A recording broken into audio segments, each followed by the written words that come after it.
Jesus Christ, is he starting out with Orwell again?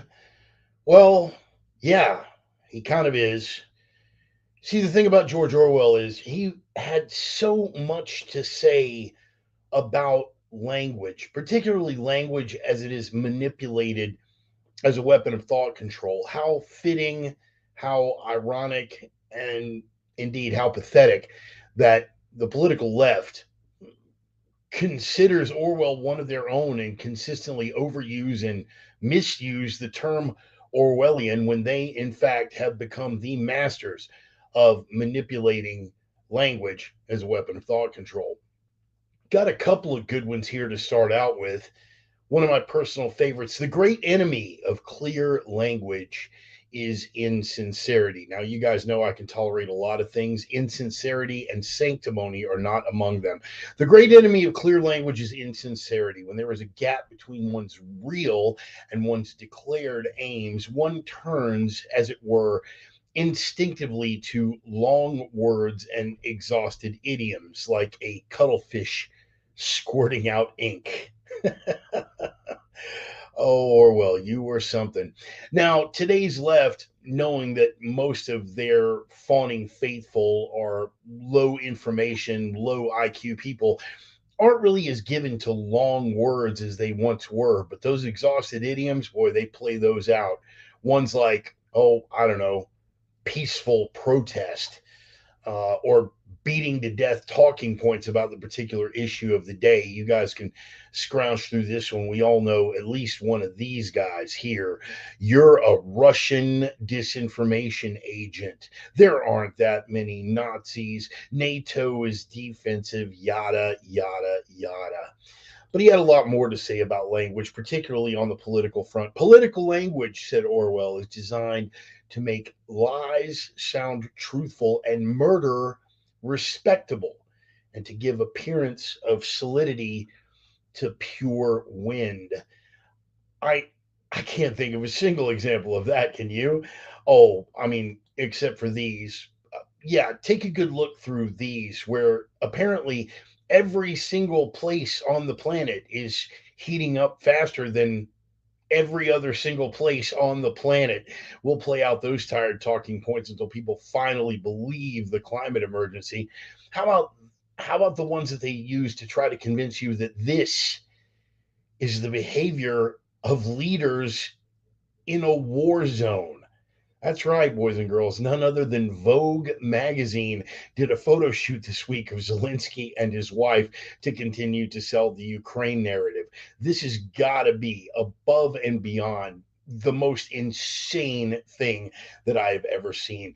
But again, once we're back to making lies sound truthful and murder respectable, we can make you believe things like this is an entirely secured and under control southern border. We can make you believe that this is a world record drop in gas prices. We can even make you believe that this is actually not a real big deal when you think about it.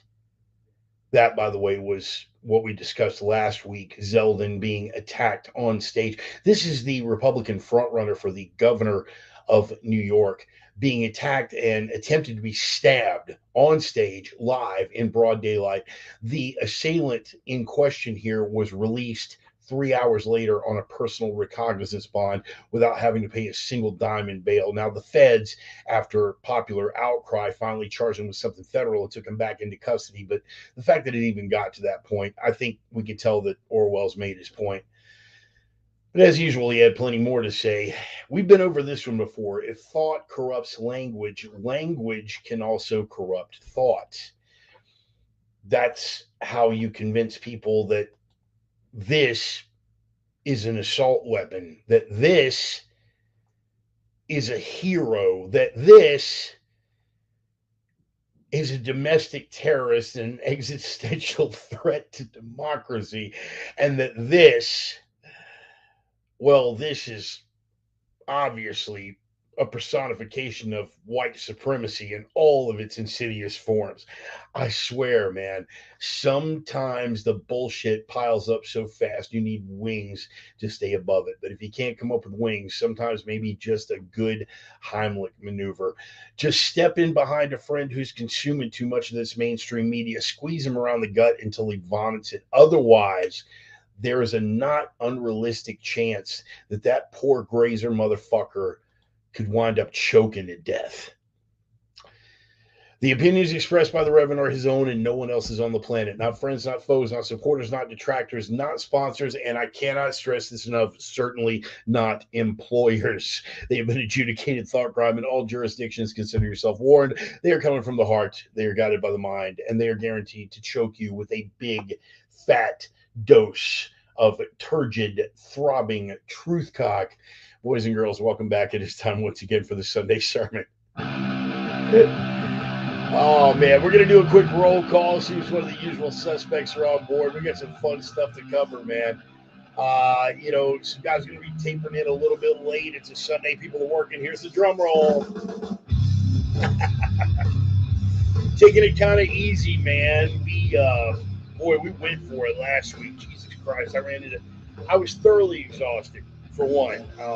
I had been working all week, been out here in some ridiculously high temperatures for Central Oregon.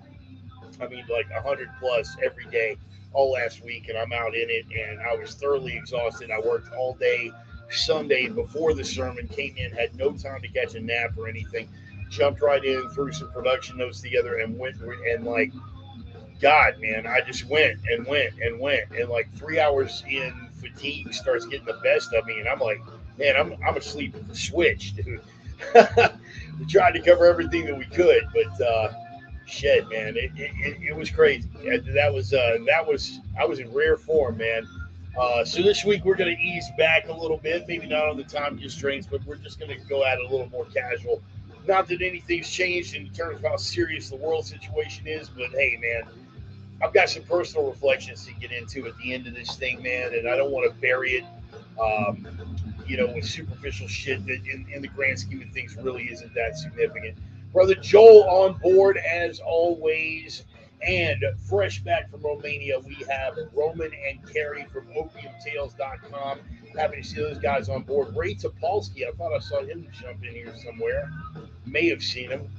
I was relatively sure that I saw him. Yeah, there we go. Yeah, we got Ray Topolsky on board. Hey, man, how you been? Um, Dude, I'd love to get together with Matt and do some more work, man. We were fucking magic on camera and on that microphone together.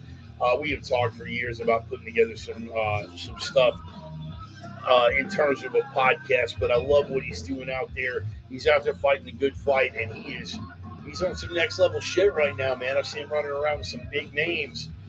Proud to see him doing it, man. He has earned every inch of that shit. He has been down in the trenches, and after that fistful of shit that he got handed from that promotion that he was working for, man, I don't want to belabor the point, man. I don't want to go opening up old wounds, but he got power fucked on that deal, man, and I was really pissed off to see it. But that's where we're at, unfortunately, man. It just seems like David. Hey, good to see you, man. It just seems like that's where we are with regard to this kind of stuff. People that you would have thought not so very long ago that would have been trustworthy, people you at least would have thought would step up and give your back and say, "Hey, man, no, I know that this guy is not what you're making him out to be," and to fight the good. They're so worried about getting canceled for the sake of the narrative that they'll just swallow it, take it up the ass, and leave and just leave people to their own devices. It's shameful, absolutely fucking shameful. Um, but again, man, we all know what time it is now, and we all know what to expect going forward. We've got to we got to hang together, guys. What was it? One of the founders said, we must hang together, or for sure we will all hang separately. Um, so let's not get that. Let's we're not going to get all black pilled about it, man. We're going to keep it upbeat coming out of the starting gate here. Yes, but if you could, what Roman was saying, man, smash that like button. If you guys are on YouTube, subscribe. hit that like button, bump me up in the algorithms. It increases our visibility, turns us on to a bigger audience. Sooner or later, I'm gonna get dinged right off of YouTube. You know it, I know it. Which is why we branched out. We're over on BitChute and Rumble now. It's where the replay is. As soon as I can figure out a way to get StreamYard stream live over to Rumble, that's probably going to be my main move, man. We're still going to stay on the other formats for as long as we can hold out. Because, like, just voluntarily giving up a platform, even if it's only 3 or 4 people watching on that platform, you're you're giving up. You don't want to give up any ground voluntarily. You know what I mean? You guys are gonna ding me. You guys are gonna boot me off. You guys are gonna cancel my ass. I'm gonna make you fucking do it, right? You're gonna have to pull that fucking trigger. I'm not gonna do it. I'm not gonna put the gun to my own head. You're gonna have to pull that trigger. Speaking of pulling triggers, man, another friend of mine from the tactical community, Tom, you're not that late, brother. As long as you still hear the bumper music going, man, you were sliding in right on time as far as I'm concerned. Fuck, man. You know me, I got to rant and rave for at least, 20, 30 minutes before I even hit my stride, brother. So don't even worry about it. I expect, brother James Pearson, also LEO, man, fucking out there training people. And I'm about to give you another shout out, man, because I waited too fucking long last week, really, to get into that element. And by that point, I was just beat, man. Fuck, man. I was like 3 hours in before I even got to that thing that I wanted to address. We're gonna roll it on down, man. We're gonna fade the bumper music out, man. Actually, I'm gonna let it roll for a couple more seconds because I got to give these guys some props. They have been my bumper music forever, man. There's a band called Red Desert out of the smoldering embers of the once great city of Minneapolis, Minnesota. It was a beautiful city before the George Floyd riots. I'm sorry, peaceful protests, whatever. Peaceful protests that burned down half the city. Anyway, smoldering embers and ruins of the once great city of Minneapolis, Minnesota. The name of the band is Red Desert. The name of the track is Older, No Wiser. Every week I get a little bit older, and every week you guys get to decide if I've gotten any wiser. Some weeks I do a little bit better than others. But no matter what, man, it's just me with a laptop and a webcam and too much time on my hands. Just a crane operator with some fucking opinions, man. Trying to keep it alive. This is cheaper for me than therapy. It's always good to see you guys showing up out there. Brother James Pearson, man. Dude, how was that down in the hill country, man? I saw Big John and everybody down there in the hill country doing the be your own bodyguard thing. That was fucking fantastic. You guys are doing some amazing work, man. You guys know that I am Tony Blauer Spear System certified, and that I have some fantastic friends in that community, including Brother James Pearson and, of course, Jonathan Jones. And the motto there, the creed that we live by is we're out to make the world a little bit safer. One person at a time, we're out there making the world safer, and we try to live up to that creed. And I know that there had to have been some fantastic learning done in the Texas Hill Country this past week with regard to those two. If you guys have not looked into, and first of all, if you haven't, with all the times that I've given props and I have mentioned and I've emphasized and I've advocated for Tony Blauer and the Spear System on this program, if you have not at least taken the time to click and look into it, what the fuck are you waiting on? Particularly those of you out there without an extensive combatives and martial arts background. Some of us have been in this for a while. Muay Thai was my first art. I got started back in 1988.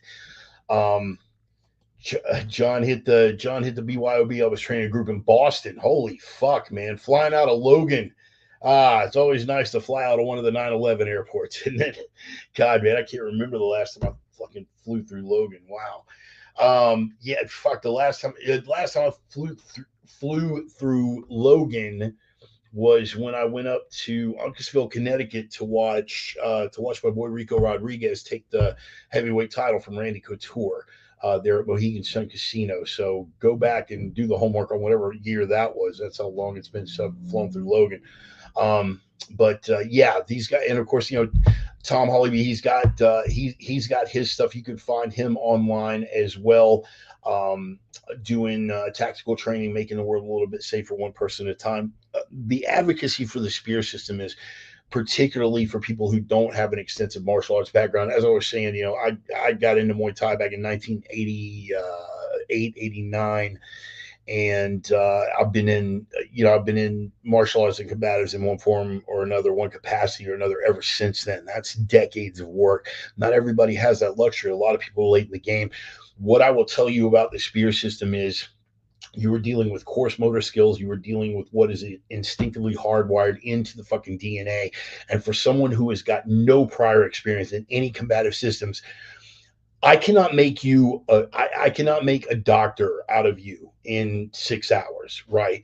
But in 6 hours, I can teach you CPR, right, and give you a specific tool set and skill set to save someone's life under a given set of circumstances and parameters. I cannot make you an MMA fighter in 6 hours, but in those same 6 hours, with the fundamentals of the spear system, I can give you a skill set, and a tool set to save your own fucking life under a very broad set of circumstances and parameters. Your body knows how to fight. You just don't know that you know how to fight. And Tony Blauer has made it his life's work to weaponize the startle flinch reflex. And he's really got an amazing thing.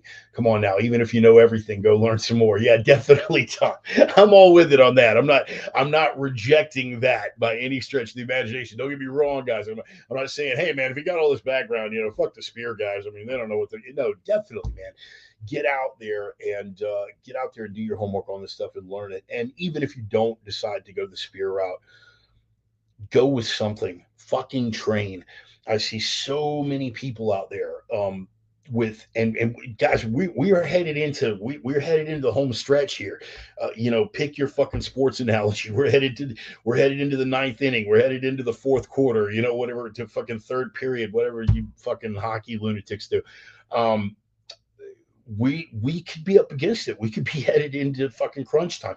All of all of the cultural indicators are there that shit is going to be ugly. And even independent of that, I've read some studies and some sets of statistics that would indicate that the average person has a 1 in 4 chance of being involved in some sort of violent incident at some point throughout their life. 1 in 4, right?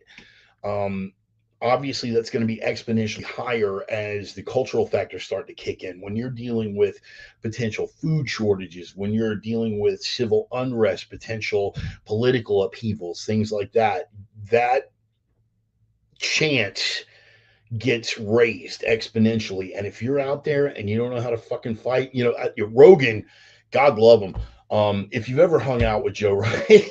I've had the privilege of hanging out with Joe Rogan before he became Joe fucking Rogan, at a number of UFC after parties and a number of comedy green rooms back when I was doing comedy in Houston, Texas. I'm sure he would not fucking remember me if you put a gun to his head.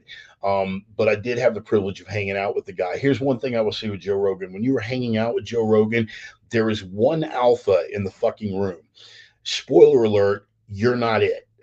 If Joe Rogan decides he wants your old lady, best just to fucking hand her over, because at the end of the day, he may not be he's probably smarter than you, but even if he's not, guaranteed he's funnier than you, he's better looking, he is way fucking richer than you are, and he can beat your ass on the ground or fucking standing. So if Joe walks into the room and says, hey man, I'm digging your old lady, just hand her over, dude. It just don't make it painful and embarrassing. But here's what Joe had to say about that. He doesn't understand, and fuck, who would understand? How is it that people fucking, because he knows that what he said about it was, he was like, I've been in martial arts all my life. I know how to fucking fight, and I'm terrified of getting into fights. I do not understand for the life of me how somebody can jump into a violent incident not knowing how to fight, and not be fucking terrified. Well, usually because they're either too dumb, A, and or B, it's that liquid courage. You get enough swinging dicks and enough alcohol in the room, sooner or later somebody's going to fucking scrap, and it's going to be stupid. Coach Blauer draws a line between what they call, hey, what's up, Ariel? Glad you made it. I'm going to be back in Spokane soon. We'll get into that more later.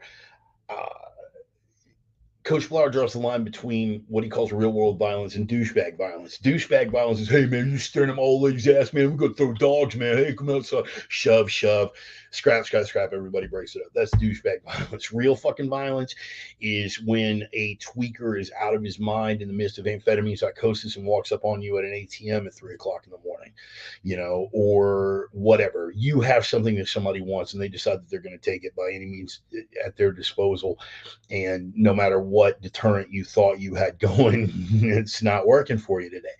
You got to train people. I advocate for the spear system, particularly for people who have no prior experience. But if you're not going to go spear, train something. For the love of fucking God, train something, because you know what in your fight, you're taking point, dude. You're taking point. No one is coming to say expect to fucking self-rescue. We have seen that as far as like cultural indicators and all the other things. What do we got? Oh, Brian, hey man, first of all, didn't see you there. Thanks for showing up. Brian Hudgens, we spear training at the Pinellas County Sheriff's Department office in Florida 20 years ago. Very effective in rapidly moving through hostile crowds. Yes. Also effective in preventing head injuries. That was another study that was done with one of our spear brethren over in the UK. I think over Brother Pearson, if you're there, help me out. But how there was a substantial reduction in head injuries among British police officers. Now, you guys know that in the UK, as a general rule, the police are not armed. In fact, for them to even bust a stick out, it's got to be a fucking riot. Some of them don't even carry sticks anymore, I don't think. So, they have to have their hand skills sharp. And they implemented some of the spear protocols in a number of UK police departments, and the number of head injuries, the amount of head trauma that they were taking got reduced exponentially. And man, blows to the dome, that's what ends the fucking fight. Like legit coming right out of the fucking starting gate. Somebody does some damage to the control room, you're done. So again, I can't say enough good things about it. How late? You're not too late. G Dub, you're not late at all. And by the way, G Dub, remind me what you had the text message you sent me earlier, because I verified that at one of the local WalMarts. Remind me to hit that. What was it? Dorset, 40% drop in head injuries over 9 years running now with the Dorset Police Department. That's in the UK. So look into spear, but if you're not going to look into spear, for the love of God, look into something. Even if you're all about guns, getting combatives in hand to hand will save your ass. That's, again, oh my God. We might not even get to the meat of that. We might just get sidetracked here and do a whole fucking thing on self-defense and violence. That is the thing. Even if you are all about guns, one of the things that I learned, and you'll hear me talk about Todd Fossey here in a little bit, from Integrated Defense Strategies, and I got a couple of times I've been able to go down to Vegas with Shannon Langwell at Nomad Krav Maga, and he always, when they put on a seminar, they bring in top-notch guys. I got to train with Instructor Zero, with Jared Wahongi, with fucking just you name it, like across the board. Some really fucking top level guys, but particularly where Todd Fossey is concerned, you start breaking down statistics. What is the old thing that you always hear? Oh, hey man, he brought a knife to a gunfight. If you really look at the way those encounters tend to flow and you really drill that shit live action, what you will find is that until you get that smoke wagon deployed, Sparky, he didn't bring a knife to a gunfight. You brought a paperweight to your own fucking execution. The statistics don't fucking lie. Everything else being equal, if you are shot with a handgun, I should specify that, because rifle rounds are like a whole different ballgame and we don't have the time. But if you were involved in an up close, bad breath distance, violent incident, and you get shot, and they can get you to an ER within 30 minutes to an hour of you being shot, your chances of survival statistically are somewhere between 88 and 91%, depending on what study you look at. If it is a blade, if it is an edged weapon, if you get stabbed, and that factor is the same, they get you to an ER 30 minutes to an hour, your odds of surviving that edged weapon attack are far lower, like in the low 70s to high 60s. Edged weapons are nothing to fuck around with, people. So you have to have, I mean, it's great that you've got this, but you had better have some of this or counter some of this or these. Man, you better have it. Get your ass out there and train. You've got no fucking excuse. The last thing you want is, and you've heard me say this before. This is a little Reverend Bart maxim. You are not training for a fight, you are training for the fight. Okay. The fight is the one that walks up on you at a parking garage as you're exiting an event and you're away from a crowd. The fight is the one that walks up on you at an ATM at 3 o'clock in the morning. The fight is the one that you never saw coming, where the first indication you have that somebody's got malicious intent is feeling an impact in the back of your head and going, fuck, you know. I've gotten to experience two of those three scenarios. I'll tell you the story about the head trauma one. Thank God for my thick ass goddamn Northern European skull. But yeah, who you go. Often when you have a gun, you need to fight your way to the gun. Yeah, it's another factor entirely. Okay, we're gonna back away from this for a minute. I gotta get a couple of shout outs out of the way, and then we'll jump back into some of the meat of the program that I wanted to get into.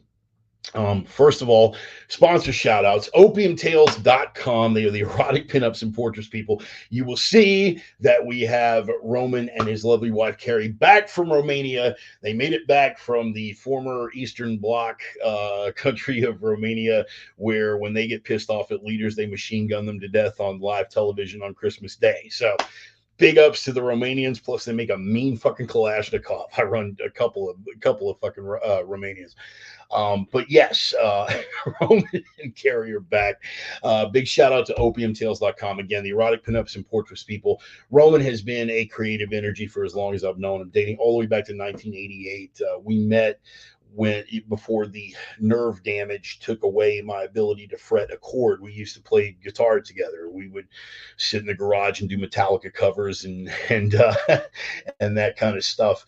But now he's doing watercolors. He's doing a lot of creative stuff over there, and again, you want to check it out. Plus, it's peppered with testosterone-driven commentary. So for Roman and his lovely wife, Carrie, and Allie and Roxy and bevy of beautiful women over at opiumtales.com, go check them out.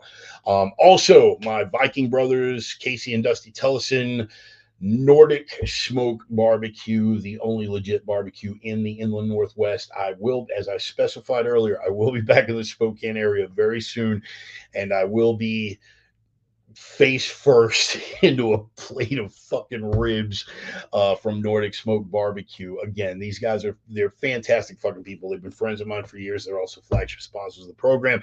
They have the Viking Longship, the big smoker trailer out. American Gun and Pawn every Thursday, start at 11. They sell until they fucking run out. And you will know if you're driving down Sprague right after the split. You'll know which pawn shop it is. Even if you can't see the sign, you'll know it because it looks like a pill mill doctor, because like the line stretches around the block and everybody's got this fucking look on their face. We really need their fucking fix. So it's not a pill mill doctor. Just look for the smoker truck. Just take a deep breath. You will smell the aroma. It is fucking amazing stuff. So go check them out. So that is Casey and Dusty Tellison from Nordic Smoke Barbecue. All right. First of the things we want to get into, and then we can and will jump back into some of the self-defense stuff. I want to jump into, and you guys know what's coming here, everybody's favorite segment, boys and girls, talking about Ryan's Rabbit Hole. And Ryan Jenkins, he could not make it to the program today. He is working a straight 24-hour stretch out there in West Texas, but he is listening in on the headphones, and we're going to make sure to do it up properly. You guys know about Ryan's Rabbit Hole. Again, it's a fucking popular segment. Little departure that we take right at the beginning of the program. Ryan and I have bonded over a number of things over the years. You guys know that he's facilitated my crane operator journey. He is my brother in every sense of the word. I fucking love the guy. One of the things that we bonded over is we're both repositories of useless information. We are murdered to play a game of Trivial Pursuit against for that exact reason. And so this rabbit hole is something that we do every week. And it's just a little departure. It's a little something to expand your horizons a little bit, give you a little factoid of otherwise useless information that may take you in a way that, hey, man, I want to research a little deeper into this and sort of expand your intellectual horizons a little bit. Some weeks we go philosophical, some weeks we go historical, some weeks we go conspiratorial. This week, well, to coin a phrase, we're going nuclear. Yeah, sorry. Because we have this discussion, we have the debrief phone call just about every week. After we get done with the sermon, I'll get on, and Ryan and I will talk, and we'll just get in a conversation, and we always wind up coming up with a rabbit hole for the following week.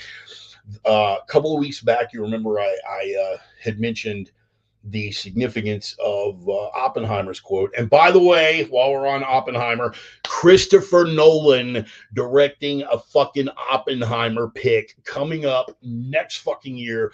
I am so fucking fanboy thrilled. I can barely contain myself. I am so thankful that I have a rigid tabletop between that webcam and my earth-splitting erection at the thought of Christopher Nolan directing a film on J. Robert fucking Oppenheimer. It is going to be awesome. Sorry. Cold War history fanboy, full disclosure. But anyway, we went into the Oppenheimer quote, and we were talking about nuclear-related stuff, and we could not decide. We literally could not decide which one of these two to roll with. So we said, fuck it. We're going to roll with both of them. So first one, I'm going to make a couple of references. This is sort of a double down atomic rabbit hole that we're going down this week. If you guys, speaking of films involving J. Robert Oppenheimer, if you guys have not seen the film, it's probably 10, 15 years old now, called Fat Man and Little Boy. Where Paul Newman plays General Groves, and the fellow that you will remember is playing Howlin' Mad Murdoch from the A-Team, Dwight Schultz, plays Oppenheimer. And it's, again, I think they probably could have made a better casting choice than Schultz as Oppenheimer, but somehow they make it work. In there, they did take some historical and creative license, particularly with a set of accidents that occurred at Los Alamos. These accidents did not occur on the timeline that they had them in the film, but they did occur, and they revolved around something that became known as the Demon Core. Everybody go ahead and Google that, Demon Core. Bum, bum, bum, bum, bum. What the Demon Core was, if you look at the timetable, the Japanese surrendered after the second bomb detonated over Nagasaki, and it's probably a good thing, because we were a good, realistically, and historians will argue this, we were probably a month and a half out from having we had the fissile material, which of course was what would become known as the Demon Core, but we had not put every other component of the bomb together for a third bomb. So we hit Hiroshima on the 6th, we hit Nagasaki on the 9th, and if the Japanese would have been like, man, fuck you, man, is that all you got? Well, it would have been about a month-ish before we could have come up with another one. So it's good that we didn't get our bluff called. But then again, who's really going to call your bluff when you've just incinerated 2 fucking cities? Anyway, the Demon Core was manufactured at Oak Ridge and went through the whole Manhattan Project program and was going to be the core for an anticipated third bomb had it become necessary. And then the Japanese, despite us, fucking surrendered. So instead of going into a bomb, it was manufactured at Oak Ridge and then got shipped to and refined at the Hanford plant, which is literally several hours north of me right now in Washington State. Again, it was a big, complex thing. This is one of the most monumental projects that humans as a species have ever undertaken, splitting the atom and weaponizing it. In any case, uh, the plutonium core got shipped and was going to be used in the third bomb. The third bomb did not become necessary, so it became the subject of some research. Now, in Fat Man and Little Boy, they depict relatively accurately what wound up happening. But in any case, if you can imagine two hemispheres, right? If you can imagine like a tennis ball split in half, and then like a solid golf ball in the middle of that tennis ball, everything is made of plutonium, by the way.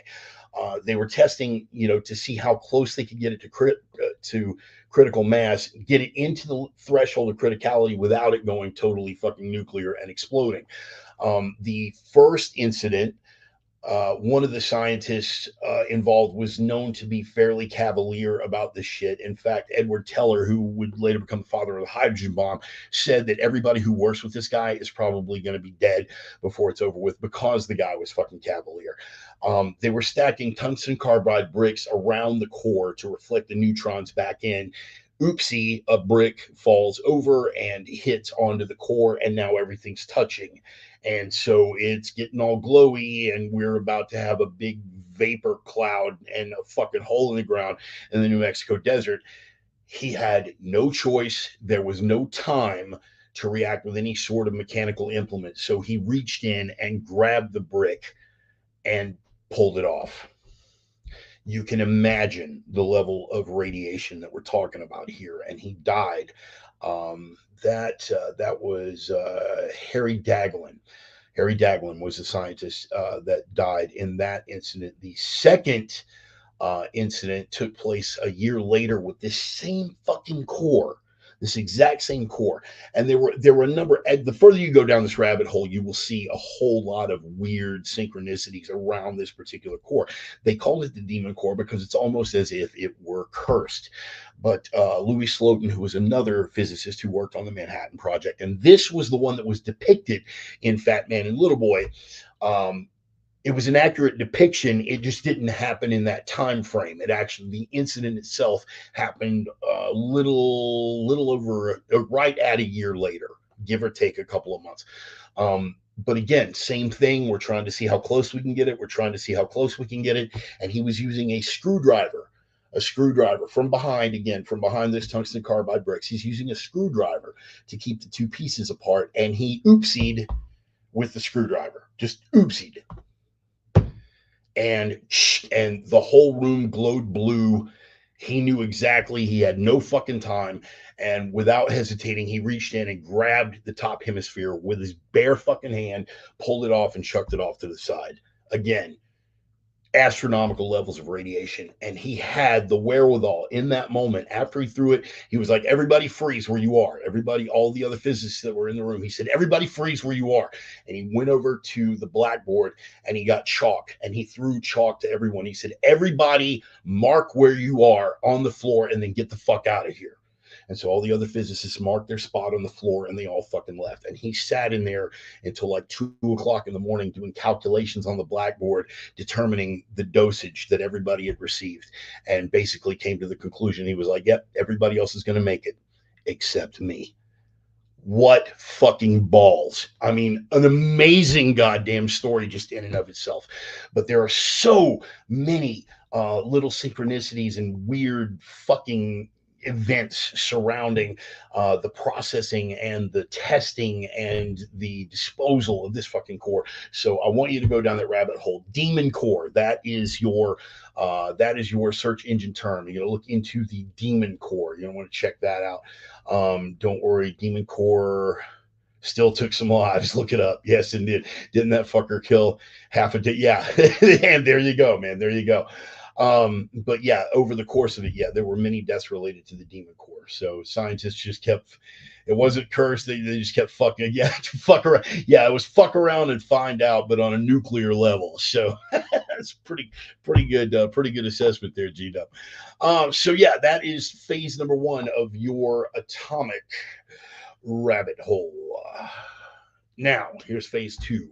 Tsutomu Yamaguchi. That's right, Tsutomu Yamaguchi. I'll wait for you to Google it. Tsutomu Yamaguchi. Oh, wait, you're going to need a spelling. Tsutomu Yamaguchi, spelled as you would imagine. Yamaguchi. Yamaguchi was he was a marine engineer working for Mitsubishi in 1945. In 1945, well, it was a fairly eventful year for the Japanese related to the stuff that we were talking about earlier. And over the course of his occupational requirements, on August the 6th of 1945, he found himself in a little port city called Hiroshima. Uh, he was there stretching and doing his, Tai Chi in the morning, and suddenly the sunrise was exceedingly bright. Keep in mind, he was probably 6 kilometers away from the epicenter of the blast. The bomber that he heard going overhead, that was a common enough thing over there. We were firebombing the shit out of the Japanese mainland at the time, so nobody thought anything of it until that nuclear sunrise. That's right. Yamaguchi was at ground fucking zero at Hiroshima, 6 kilometers away from the epicenter of the blast. Now, he managed to find cover. He was far enough away that he wasn't damaged by the heat or the immediate radiation. The radiation from the fallout, if you guys are aware of this kind of stuff, doesn't become a factor in the immediate. That's more of a 2 or 3 days later kind of thing. So he's at Hiroshima and he's like, holy fuck, he could not believe what he had just witnessed. This was the first weaponized use of a split atom in human fucking history. And he witnessed that. And he was like, holy fuck. And he looked at the carnage and the destruction on an epic scale. People's shadows burned into the fucking ground, hordes of thousands walking around with skin sloughing off and facial disfigurements, all the heat injuries and broken glass through bodies, and just the horror of that. Good God. And he's like, man, I got to get the fuck out of here. Where should I go? So he took the first available transport that he could find, which is a horse-drawn cart, and he went to this other little Japanese port town.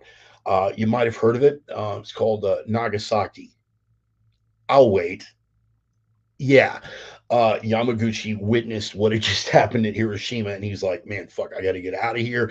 I've still got responsibilities to Mitsubishi. I've still got responsibilities as an engineer. He hauled ass up the fucking road to Nagasaki and thought, wow, man, I'll fucking be safe here until sunrise on August the 9th, literally 3 days after witnessing this fucking epic, horrific fucking spectacle. This motherfucker finds himself at ground zero at Nagasaki. Can you fucking imagine? Just a few kilometers away from the epicenter of the fucking blast. Now, again, just far enough away that he wasn't incinerated by the heat and none of the flying debris got him. He was far enough away from the initial radiation. And again, because he kept moving, the radiation from the fallout didn't become an issue for several days, and he survived. I think he died in, I want to say, I could do a Google sheet here, but if memory serves, he died in 2010. At a ripe old age, man, like well into his fucking 90s, man. But he is literally, Tsutomu Yamaguchi is the only, and I mean the only, recorded incident of a human being having been within essentially the blast radius, having been near the epicenter of the blast at Hiroshima and Nagasaki. The only recorded instance of a human being surviving both of the only two times that our species has used atomic weapons in warfare. So, Tsutomu Yamaguchi, you want to look that up. That is part 2 of your two-fisted atomic rabbit hole. Dum dum dum, bam. How about that? Ain't that some shit? Um, Right, missed it. We'll watch later. Right on. Okay, cool. Nah, man, dude, you're in the crane. Handle your business, brother. Handle your business. We're doing it upright. Before we get into the meat of it, before I forget, before we get into the bullet points, this is something that G-Dub dropped on me earlier. Again, for you guys out there, I like to keep you up to date. Even you knuckleheads that have waited until the last possible goddamn minute to make any sort of preparations for any of the harsh events that are at this point at this point, inevitably coming down the line. Um, G Dub, being an outlaw trucker, being out there carrying cargo place to place, and he made a note that a lot of the Walmart supercenters are overstocked right now because of supply chain issues and whatnot. They tried to counteract that by ordering too much, and they do have too much. They've got plenty of stock of everything on hand, and some of the things have actually been rolled back in price. Now, I went to verify that locally. I went up to the Walmart just up the road in Redmond, Oregon. Um, they were stocked to the hilt on everything, overstocked on a whole lot of stuff, and they had the rollback stickers on a shit ton of food products, including some of the things that you've heard me recommend with regard to the pasta and the bulk bags of rice and the packets of tuna and all of the other stuff. The canned meat is still off the fucking charts, but at least they've got plenty of it. That 4 pack of canned chicken, 12 and a half ounce canned chicken, 4 pack, and I'm talking like in recent memory, like since I have been here, and I've been here almost a year now in this little town in Oregon. When I got here, it was $7.70. It is up $3 now, $3, and that entire price increase has come since roughly January, February. So it's probably not going anywhere. So I say all that to say this. I want to give you guys one more chance here to get out there and get your stocks caught up while that inventory is still there. The prices are definitely not going to go any lower. If you catch some rollbacks right now, you caught a break. If you don't catch any rollbacks right now and you are already paying that elevated price, um, would you rather be? Would you rather have a guy put best analogy I'd come up with? Would you rather have a proctologist gently put 2 fingers into your ass, or would you rather be prison raped? Because that's the choice that you're down to right now, you know. And look, if prison rape is your thing, I'm not judging. I want to be abundantly clear on that, but I'm just we're just creating a comparison for analogy purposes. It's out there. They have it in stock. The prices are not going to get any lower, at least not for the foreseeable future. So if you haven't grabbed, or if you've got plenty and you want to fucking take that, my company has been buying me rolls rolls of canned chicken every week for a year at least. Yeah, Ryan, what did I tell you, man? I mean, it's like the coolest and easiest thing to fucking have put back. You know, it's got a long fucking shelf life. It's easy. It's convenient. You know, you eat it right out of the can. You know, if you want to get creative with it, you can throw it into a pan with, you know, like a can of some pineapple chunks and some sriracha and fucking scramble that up. I mean, it's great stuff. I've got tons of it in my own personal stores, including here, right now, my little hovel away from home.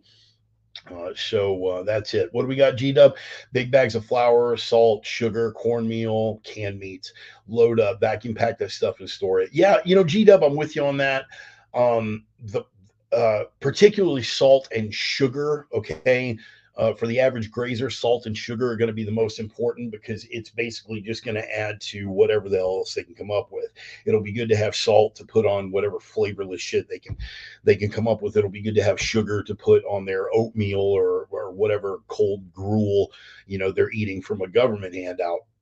But as far as flour and cornmeal, for guys like me and you, absolutely. For the average grazer, probably not, because they've got no skills. They don't know what to get. It's fucking flour. What are you gonna do with flour? You know, they wouldn't even know how to make Native American fry bread. You know what I mean? If they had the flour and sugar or the cornmeal available to, they wouldn't know what the fuck to do with it.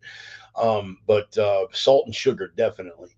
What is that? Good deal on food grade buckets. Firehouse Subs will sell you a pickle bucket for a $3 donation. Yes, glad you brought that up because a lot of people have been asking me about the buckets. Donut shops and pastry shops normally have those buckets available. You can get the Gamma Seal lids or just use regular lids, whatever you want to do. Firehouse Subs will sell you a pickle bucket for $3 donation, $2 cheaper than Home Depot. Yes, and you want to have those buckets. Salt for food preservation as well. Thank you for jumping in on that, Kirk. And how you doing, buddy? I was this close to wearing my fucking Antifa shirt this week just for you, but we didn't make it. So yeah, that's where we're at. Just a little poke into the bread oven there. Hey man, it may be your last shot. Every week, every week that we get through without a full bore um, collapse, consider yourself blessed. We have a no, we don't. I mean, because that would be again me misspeaking. He's not running shit. He's not making a single decision. He doesn't know what day it is. He doesn't know what fucking planet is on. But his handlers, right? His handlers at some point you have to concede that we have gone beyond the threshold of incompetence, because even incompetence at some point has to look at itself and just go, okay, this isn't working, let's try something else. And it may be another incompetent thing, but they're not going to keep doing it. What they're doing right now is absolutely deliberate. That is the subject for another rant. That is the subject for another fucking sermon. But we are on a trajectory here, folks. We are on a fucking trajectory here. Nobody believed me when I told them that all of the spending was going to lead to inflation. And then, of course, the propaganda ministry did what they always do. Oh, no, no, no, it doesn't really exist. Oh, okay, well, it exists, but it's transitory. Oh, well, it's not transitory, but it's really not going to affect anyone but the filthy rich. And now here we are. And again, that's going to segue nicely into my first bullet point. Smash the like button, folks. Let's bump up the rev in the algorithm. Algorithm, that's my college word. I've got like 3 of those. Let me see. What do we got here? Again, we're again playing around. Nope, that's not it. Let me. Da-da-da-da-da. Playing around my production screen here. There we go. Save, bang, and boom. There we go. Much better, much better, much better. And we'll put the rest of my stuff down there at the bottom and just get that ticker scrolling. Most of that is for the replay guys, because a lot of the guys that stumble onto it in BitChute and Rumble. And by the way, guys, if you are not on Rumble in particular, BitChute is good to BitChute was good bridging the gap. When YouTube started censoring everybody and before Rumble really came along and opened things up. But you will notice that people that I think very highly of in this whole getting out the word game, talking about guys like Tim Pool. Tim Pool has now shifted the Timcast. Every bit of that is running on Rumble architecture now. The guy who is one of the lead investors and one of the founders, essentially, of Rumble, Dan Bongino. And if you guys are not following Dan Bongino, a lot of people will fucking disregard him out of hand because he is on Fox News. He is on Fox News, but he does not represent Fox News. Dan Bongino is his own fucking man. I was really late to the party on Dan. A lot of people tried to turn me onto Dan's stuff earlier, and I made the mistake of going, well, but I dipped my toe in the pond, and I've got a very immense amount of respect for the guy now. Rumble and parallel economy are some things that he has set up, and you need to look into that, guys, because again, as you've heard me stress before on this program, when he's referring to parallel economy, that's not hyperbole and it's not a talking point. That is essentially how a lot of the Eastern Bloc communist countries collapsed, because people just took care of their own, took care of each other, set up their own parallel economy outside of the purview of government control, and eventually the government just lost all fucking relevance. Now, we're not going to follow that exact same model, but we really have to sort of take care of our own here, people. And for years, I thought that, oh, well, it's that side and this team, and we're all team, and we don't like that team. But guys, that's the corner we've been backed into now. We are, and I say this, Grateful Nelda still cans preserves. Yes, yes. How well old school skills help today's issues. You bet your ass, Brother James. In fact, I was fortunate enough. My father, my adoptive father, um, never met my biological dad. Never met. Don't have any interest in meeting my biological dad. As far as I'm concerned, that man that fucking raised me, that's my fucking dad. He was raised by the strongest woman I've ever met, my grandmother. We call her Nanny, Lois Stewart. Uh, Woman from back up yonder in the holler, and she gifted me with an old set of the Foxfire books that she had years and years and years ago, and those things are still on my fucking shelf. Yeah, those old school skills are definitely going to come in handy rolling forward. In any case, we're we are the counterculture now. We are the left like to think of themselves as as the resistance, but when all major corporations, when all of academia, when the entire push of the mainstream media, when every major cultural force is backing your ideology, you are not resisting a fucking thing. You are the machine. So, as much as you want to call us fascists and, whatever, insurrectionists, yada, yada, we just aren't buying it. We just aren't fucking buying it. I've caught shit just in the past week or two. I've lost long term IRL in real life friends. Um, Man, what happened to you, man? You used to be a free thinker. Motherfucker, have you been paying attention? I opposed the authoritarian overreaches of the Bush administration. I continued to oppose the authoritarian overreaches of the mulatto messiah. When all of you guys turned coat and couldn't say enough good things about Barack Obama, I continued to oppose those fucking measures, right? Um, doesn't matter. Doesn't matter. Uh, I am a principled anti-authoritarian. And a lot of people want to jump and scream about Darth Cheeto. When Darth Cheeto overstepped, I was the first person to call it on it. But I'm going to say this, as unpopular as it is, and you guys know my intellect. This is the thing that's troubling me. These friends that are dropping off, they know my intellect. They know I'm not a fucking bandwagon jumper. They know that I am a critical thinker first and foremost.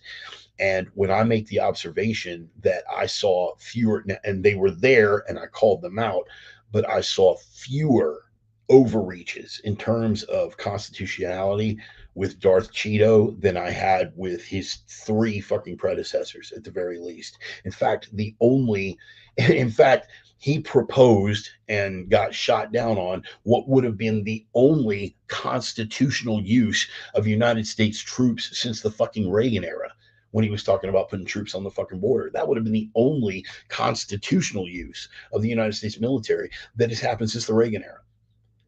Uh, I don't recall. I don't recall the Trump administration having the NSA spy on journalists that were hostile to him. He flat out said, "You guys are enemy of the people. Fuck you. You're fake news." I mean, he'd call it, but he didn't, unlike his predecessor, have the NSA spying on people. He did not weaponize the Department of Justice to go after left wing groups. He went through the constitutional process. Again, this is not a way off fucking track here. Uh, God damn it. I'm just frustrated, man. I'm deeply frustrated that maintaining ideological consistency and intellectual honesty over a stretch of time, over a width and breadth of the political spectrum in terms of Democrat and Republican and conservative and liberal, and maintaining being ideologically consistent through all of that. Well, whichever side's in, you're the fucking bad guy. Ron Paul, there's an example. Ron Paul, there's an example. When the Republicans are in charge and Ron Paul is saying we don't need to get involved in war, he's anti-American, anti-patriotic. When the liberals are in charge and Ron Paul is saying this tax and spend stuff isn't going to work and redistribution of wealth isn't going to work, he's a hardcore arch-conservative, far-right lunatic. No, what he is ideologically consistent. Now, I strive for that. I fail often, okay? But it's almost a spiritual path to me. I am constantly checking myself against my own ideology. Hey, man, is this consistent with where you've always been? And if it's not, well, I got to rethink that shit, huh? Trump gets a C on constitutional issues. The guy before and after him got Fs. Yep, totally. Roman, that was great. He's no Ron Paul, but he didn't get an F either. Critical and intelligent thought always bothers the emotionally convinced. My God, there, boom, there's a new hashtag right there. Brother James Pearson with the new Reverend Bart Church of the Divine Annihilation hashtag. The emotionally convinced. I like that hashtag. Emotionally convinced. We are convicted in our heart of hearts, and it is fucking guns are bad, Orange Man bad, and the fucking economy is humming along under Biden because that Maddow guy told me, and deep down, I feel it in my heart. I feel it. There's no, okay, yes, it's an article of faith, emotionally convinced. That's right up there with evangelical atheists, because nowadays, back in the day, okay, you're an atheist, cool, it's not a big deal. Now it's like, an atheist, a skydiver, and a Navy SEAL. No. An atheist, a CrossFitter, and a vegan walk into a bar. How do you know? Because they told you in the first 3 minutes. You didn't even have to ask. So, I'm an atheist. Well, thank you. I'm I'm circumcised. Facts that are completely irrelevant to the fucking discussion. But hey, as long as we're just throwing shit out there. Uh, David McConnell, history shows it flips back and forth on which side controls. Personally, I think centrists are the real revolutionaries. They look and see what works and what doesn't. Yes and no, David, on that, and that's more of a cup of coffee discussion. If you stay in the middle of the road, because as those sides flip back and forth and that pendulum swings, that pendulum never swings straight back and forth. It's got a little bit of an arc to it. My crane operator guys out there is when you lose control, you swing, right? Ryan knows what I'm talking about. He probably hasn't done it in the past 10 or 15 years, but I mean, at some point or another, I feel like he probably lost control of the swing. Where your headache ball isn't just going left and right, it's going left and right. It's got a little bit of forward pitch to it, and then it's coming back, and then all of a sudden we get a little bit of figure eight, and it's just moving around sort of random. Yes, David, it does flip back and forth like that. But there's always a little bit of lateral movement off of that axis. And if you try to remain totally, fucker, there you go again. If you try to remain totally committed to staying in the middle of the road, what you are going to wind up is run over. One of the things that happened in 2016, the Overton window shifted. The left went so fucking far left that I could no longer hold my position in the middle. I might not have gone far right in response to that. It may look that way because of the shift in the Overton window, but you got to lean a little bit, man. You have to lean. Otherwise, you're just going to get bowled the fuck over. But I see where you're coming from, David. I totally see where you're coming from with that. If we had the time and, some coffee, we definitely have that discussion. All right, let's get into it, man. Since we're talking about misguiding people, and we're talking about the use of the media and propaganda and lies and whatnot to mislead. The first bullet point that I wanted to pull up was that weaponized use of words at the in the opener. You guys heard me talk about that. It's funny that the left is always using the term Orwellian. They're overusing it and they're misusing it. Everything for them is Orwellian because they think that, that the right are Big Brother and the party, and they do not realize, unless they're higher members of the party, they don't realize that they themselves are the party. They think themselves Winston, but they are all little closet O'Briens, waiting to crucify people and send them to room 101 for having a differing opinion. They don't understand the prospect of, they look at something like everyone is equal, but some are more equal than others. Oh, so like, you mean like protected groups, historically marginalized groups, they are now, oh, we seek equality, but these people are more equal than others because they've never read fucking Animal Farm either. You know, everybody needs a crash course in fucking Orwell. Everybody. Good save, David. Good save. Centrist on a Celtic road, not a Roman road. Okay. Again, some discussion for another time, old friend. Yeah, they think themselves the resistance, but what they actually are the party. They are the quickest to become hashtag Stasi Karens and report people for thought crime. They're the ones that will dox you. They are the. I mean, do you see conservatives spending a whole lot of time If a leftist voices a really fucked off opinion online, a leftist comes out and says all Republican politicians should be shot, you know, do Republicans go and hunt down their employer and send a fucking email with a screenshot and say you have this person working for you and I just wanted to bring it to your attention? Why? No, we don't. A, because we got better shit to do, and B, because normally if they're working for a mainstream corporation, their boss and the entire fucking company feel exactly the same fucking way. Right. When you are looking for the people that are calling out thought crime, when you are looking for the people who are reporting you to Big Brother for wrong think and thought crime, and any number of Orwellian crimes that exist only in the mind. um they are the ones, they are the party, they are Big Brother, and they don't even realize it. It's frightening to witness, really, Mike. uh Bar against all information, which is proof against all arguments, and which cannot fail to keep a man in everlasting ignorance. That principle is contempt prior to investigation. Thank you, brother Mike, with the quote of the week. Appreciate you being here too, by the way. In my opinion, Animal Farm was better. Okay. Mm, mm, Coffee discussion on that one, Ryan, me and you. Um, no, no, no, no.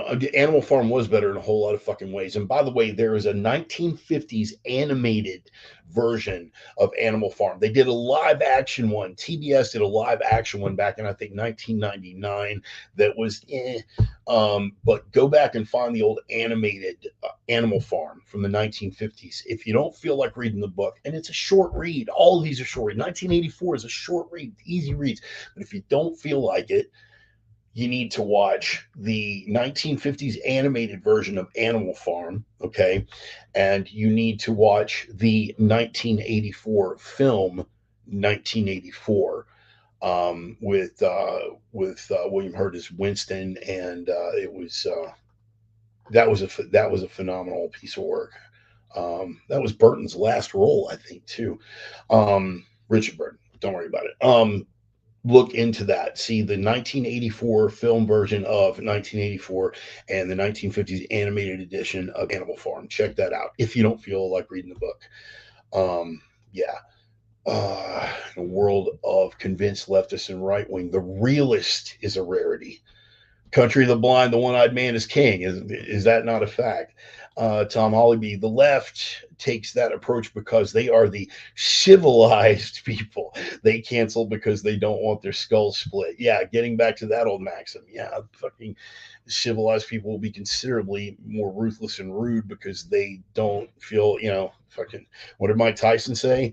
The social media got y'all too comfortable with disrespecting motherfuckers, not get punched in the face for it. And, I have a very strict rule. I call it face to Facebook. That's my rule. Face to Facebook. I do not, and you will see that with me in particular. You will see it. You will know the level of respect that I hold somebody in, or the level of intimacy I have with someone in the way that I interact with them on a social media thread. Uh, if I'm talking to, if I'm talking to Ryan, we kick the ball around, we laugh, we joke, get inappropriate and everything like that. We never get heated. But if I'm coming at someone and we're in a heated discussion, right? Watch my choice of words, watch my use of capital letters, because I know y'all say this to me all the time. When you read my comments, you read them in my voice. Read them in that voice and listen to the way that I am addressing that person. That will tell you exactly where I am with that person. I will not act in a way online towards someone that I would not act if that person was standing directly fucking in front of me. No fucking way, right? Um, that and that's an unfortunate thing with fucking social media. A, people get those bandwidth balls, and B, they think their opinion is worth way more than it is. But here we are, and it's I think the animated Animal Farm is free. I think it is free on YouTube. In fact, I could probably look up that link, but we're getting away from it. I gotta tap into this, because back to the actual bullet point. They redefine things. They use words. They do the shuck and jive. They do the three card monte. They do the three cup shuffle, and things that mean what they mean don't mean what they mean anymore. When and you can always see it. One thing I will say for Jen Psaki, and I miss that bitch. I really do. Peppermint Patty, fucking, Ginger Goebbels, as Joey Nunn refers to her. I miss that bitch because I have a grudging respect. I despise liars, right? I really despise liars, but I have a grudging respect for people who have a skill as wordsmiths and crafting a lie and delivering it sugary sweet like Saki did. It's a magnificent thing to watch. It is morally reprehensible. It is ethically fucking repugnant, but god damn, you just got to admire the sheer balls on this bitch. Yeah, I mean, like, my God, she really just said that with a straight face, and she gave you a spoonful of sugar to help that medicine go down. God damn, that was fucking nice. I miss her because this diversity hire that we've got as a press secretary now, she hasn't got the skills that Saki did, and Ducey calls her on stuff like right now. Okay, what did Biden say? He wasn't going to build another foot of Trump's border wall, but he's building the fucking border wall right now. And we're watching them. But what we're doing, no, we're not building that. We're not building the wall. We are cleaning up the mess of the previous administration. Oh, and how are you doing that? Oh, we're filling in sections of the wall. Oh, well, that's new construction on the wall, though. Yes, but we're not building the wall. We're cleaning up the mess of the previous administration. Well, if you were going to clean up the mess of the previous administration, your goal was no more wall. Wouldn't you be taking down that steel and maybe recycling it, put it into scrap or everything? No. We have to fill in the gap. Fill in the gap. Yes, between sections of wall. Yes, which you're not building. Right, but clearly you're building it. No. We are cleaning up the mess of the previous administration. You see, you start playing games with the language, and then the gaslighting here is just off the fucking charts. You were looking at it, and you cannot call something what it obviously is. Here's the big one of the week. You guys have been paying attention to this. As long as there have been economic reports in the news, 2 consecutive quarters of reduction in GDP, 2 consecutive quarters of a shrinking gross domestic product have indicated a recession. Now they have literally Defiant L's. If you don't follow Defiant L's on Twitter, you should, because his entire fucking shtick is going back and finding where leftists contradict themselves. Some of the same economists that were just scathing against Darth Cheeto, just excoriating the man for getting close to 2 quarters of consecutive economic shrinkage. Now doesn't mean anything. 2 quarters, 2 consecutive quarters of economic downturn or contraction in the economy does not mean a recession. Oh, and again, Ducey fucking calls her on it. It's like, well, why are you trying so hard to redefine that? Well, we're not trying to redefine it, but the definition has always been before that it was 2 quarters, and now that we have 2 quarters, you're saying that it doesn't mean that. Well, because that's not the definition, but that's always been the definition. No. Our economists and our advisors say, and then you go through the actual words of those advisors and economists, and they historically have been on record like everyone else has. 2 consecutive quarters, it's a fucking recession. Anyone with 2 brain cells rub together knows that the economy is not going well right now, no matter how you want to fucking sell it. Closing down an entire economy for 2 years and then opening it back up and people going back to work at jobs that were forcibly closed down, that's not job growth, Sparky. That's people going back to work because you forced them to stay out and now they're back. But that's the only indicator that they have. I mean, we are approaching 10% inflation. 10%. Right?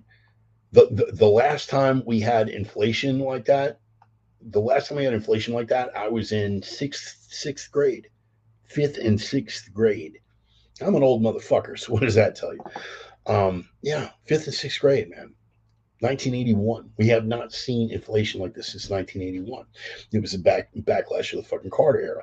But again, we're not in a recession. Why? Because we have redefined recession. Well, how can you redefine recession? We didn't redefine recession.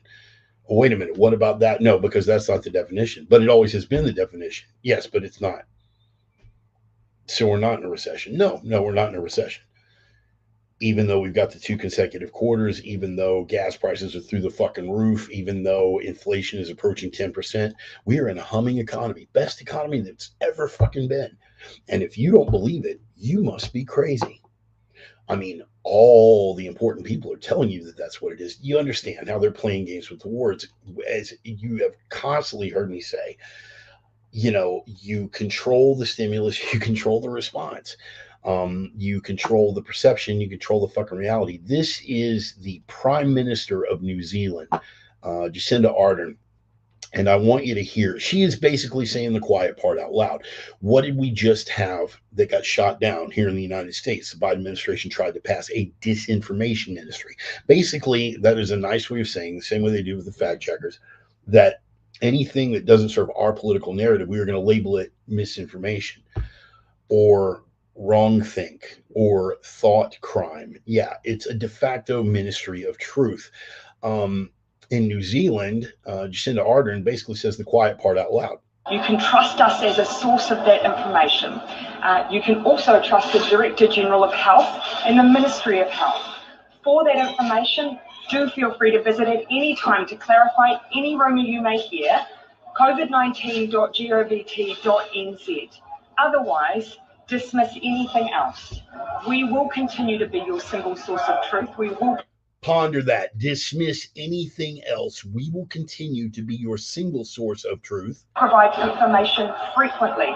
We will share everything we can, everything else you see, a grain of salt.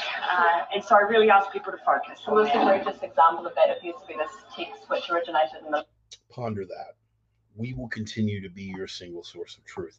She's basically just saying it because the government of New Zealand doesn't have to play around with things like civil rights. They don't have to play around with things like a First Amendment. They don't have to play along with any of that. They can just shut it down, and they'll tell you point blank. The mainstream press here, the propaganda ministry, at least tries to maintain a facade of objectivity. They don't have to play with that in New Zealand.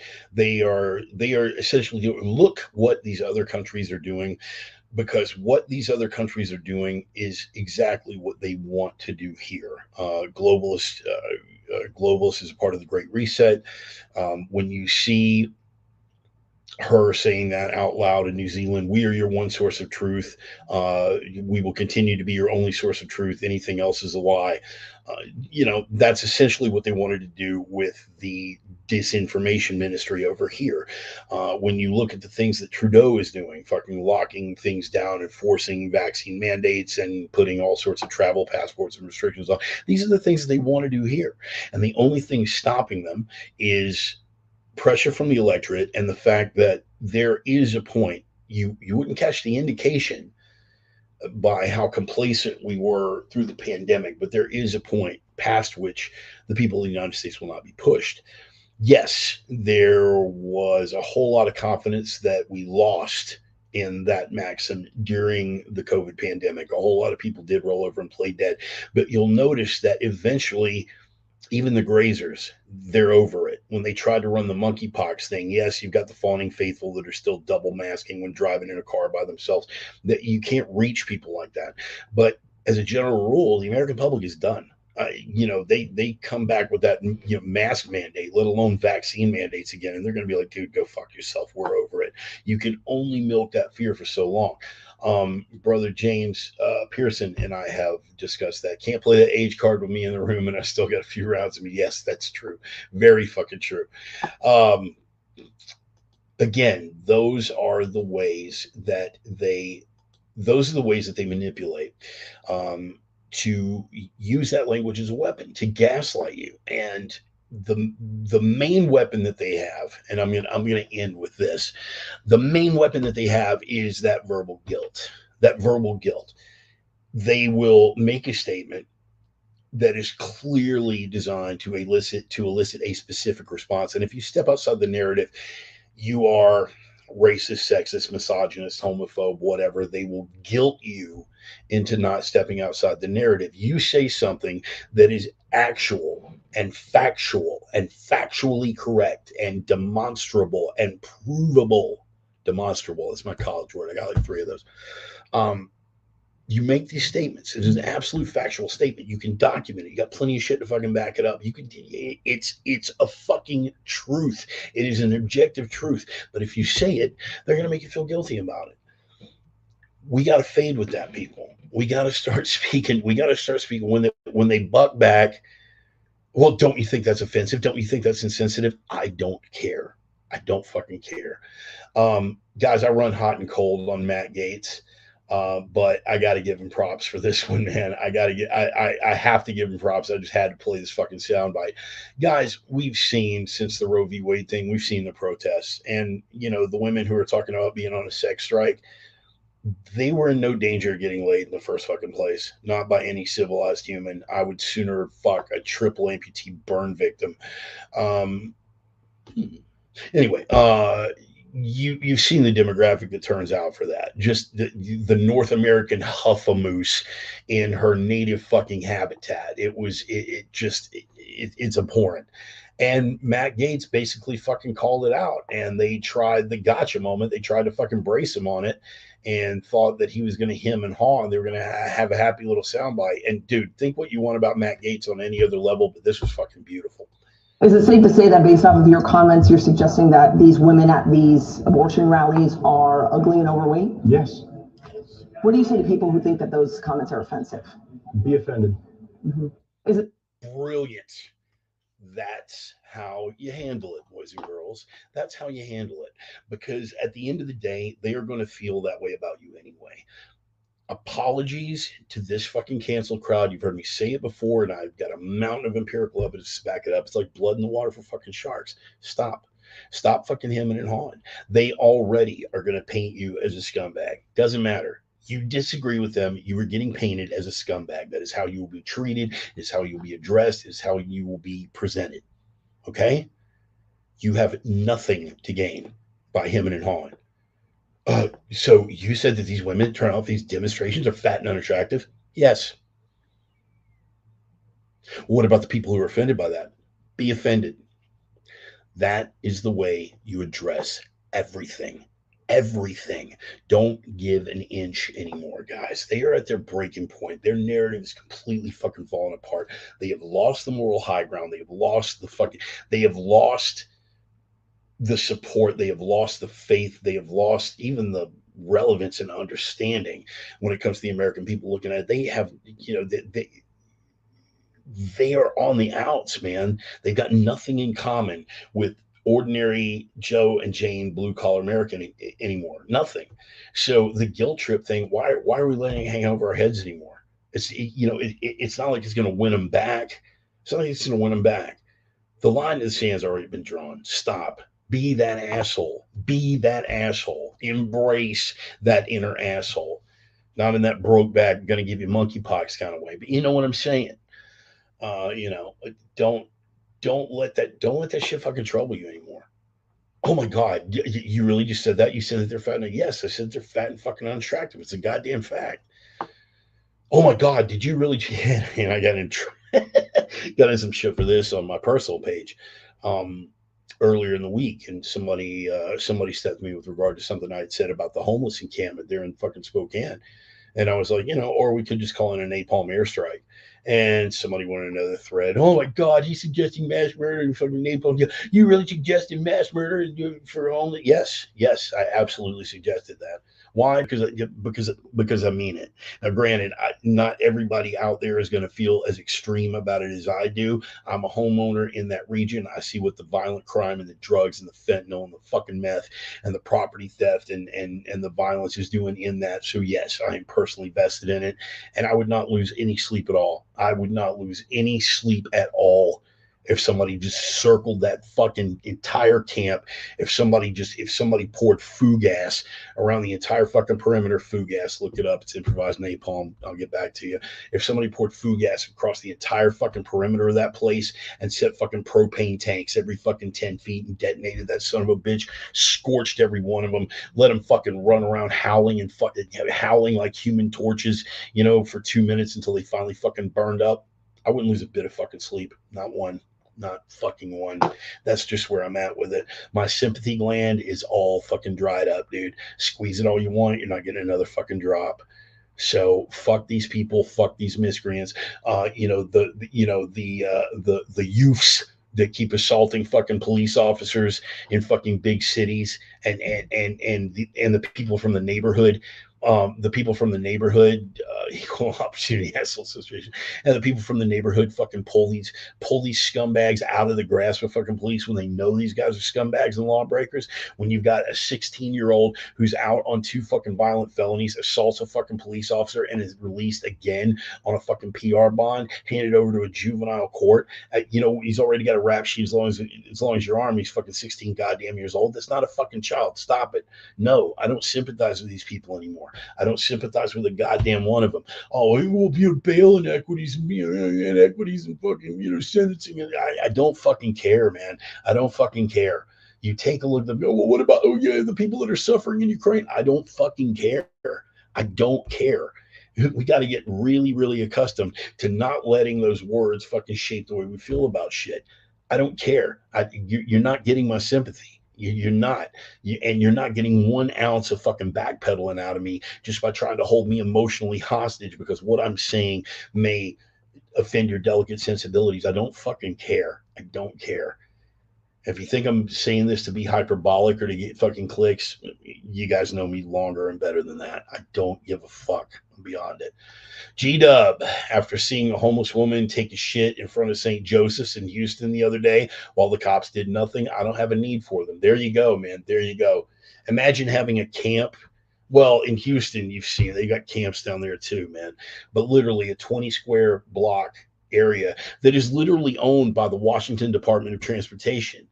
The Washington DOT owns this stretch by the freeway. It's 20 square blocks. It was just empty. Now it's called Camp Hope. And I'm like, dude, first of all, you misspelled dope.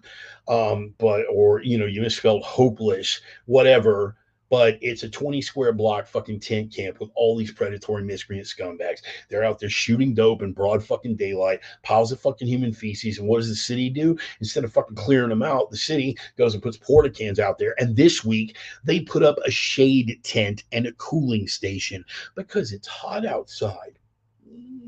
It's hot outside. You're a fucking scumbag. I hope you die. I hope you die of fucking heat prostration. I hope it's horrible. I hope you suffer. Maybe you slide into a porta can and drown in your own fucking feces. I don't care. I don't fucking care. Oh man, he doesn't mean, yes, I mean every goddamn word of it. The Washington State Department of Transportation owns this fucking land. Washington DOT says we're going to clear it out. And you know what the city did? The city said no. They put up the big fucking 500 square foot, party tent and their cooling stations and everything. And DOT comes back and says, we don't have the fucking permits for it. You don't have the fucking permits for it. Take it fucking down. And the city, rather than doing something to clear these fucking miscreant scumbags out, the city of Spokane is paying the fine. That's my tax money. All my other Spokaneites out here, that's your tax money. They are paying the fucking fines. Something like $800 a day for this tent to be up. They are paying the fine instead of letting the DOT clear these fuckers out. Purge, man. Purge. I'm done. Anyway, that's bullet point number 1 on control of the language. We move on to bullet point number 2. We're going to call this the I told you so department, the trust the experts department. Once again, what the rest of us have been telling you for fucking ever. Recently closed. Bang, bang, bang. Let me pull pull that tab back up. Here's a little something before we lead into this. Let me just throw this out, and this is something from Fortune magazine, and of course you can find this and you can Google it for yourself. The biopharmaceutical industry provides 75% of the FDA's drug review budget. 70. Let me say that again, and this is taking it back. You know how we came in. It was the COVID cast for the first couple of months we did this shit. The pharmaceutical industry provides 75% of the FDA's drug review budget. That's Pfizer. Okay? Especially right now, that's Pfizer. 75% of their drug review budget is provided by the very fucking companies that they are giving a thumbs up or a thumbs down to their fucking product. They are protecting their own fucking profit margins, and most of the people that work for the FDA have substantial stock investments in the same fucking thing. If you think Pelosi's insider trading is bad, you have no idea what goes on at the FDA. But we have to trust the FDA because they are the experts. We have to trust the CDC because they are the experts. This week, it's all coming down. This is what we found out. Just a week ago. Turns out that literally 20 years of research into Alzheimer's was based on a deliberate fraud by two scientists. Two scientists were able to pull this off. And because these scientists were the experts, nobody thought to fucking question it. They continued to give them grants. They continued to give them money. They continued to let them follow this goddamn research. They did not check up on it one time. Why? Because this money was lining the pockets of other scientists and other pharmaceutical industry executives. So basically, we are now 20 fucking years and billions of dollars behind in Alzheimer's research. And who knows how many lives were lost in the process. This is why when something becomes the new priesthood, it is your moral imperative to be a fucking heretic, no matter what it is. When something becomes the new priesthood, you step up and be the goddamn heretic. I don't care if it's short dicks every cannibal on the Congo. Step up. Find your spine, let your balls drop, and be that fucking heretic. But yeah, this is in wallstreetpro.com, and you can just look it up. 2 decades of Alzheimer's research based on deliberate fraud by two scientists. And this, again, we've gone beyond incompetence here into deliberate. They knew exactly what they were doing. The whole theory about it being plaques in the brain, this was all based on a study that wasn't faulty. It wasn't, well, we were doing the science and oopsie. No, they knew that their study was fucked up. It was a deliberate fucking fraud, and they made money over money over money. And nobody thought to question it. Why? Because they are the experts. They're scientists. They're experts. We can't question them. And the FDA signed off on it. They're experts. We can't question them. Wow. Does that sound vaguely familiar? Like any recent viral epidemics and questionable fucking vaccines? Let me tell you how much they fucking control the goddamn. Again, when you look at it, how do these corporations manage to gain control of the propaganda ministry? How do they manage to? Through advertising. A magazine like Fortune right? And what you don't think Pfizer is advertising there? Pay attention when you watch the news programs. How many particular ones on CNN and MSNBC are sponsored by Pfizer?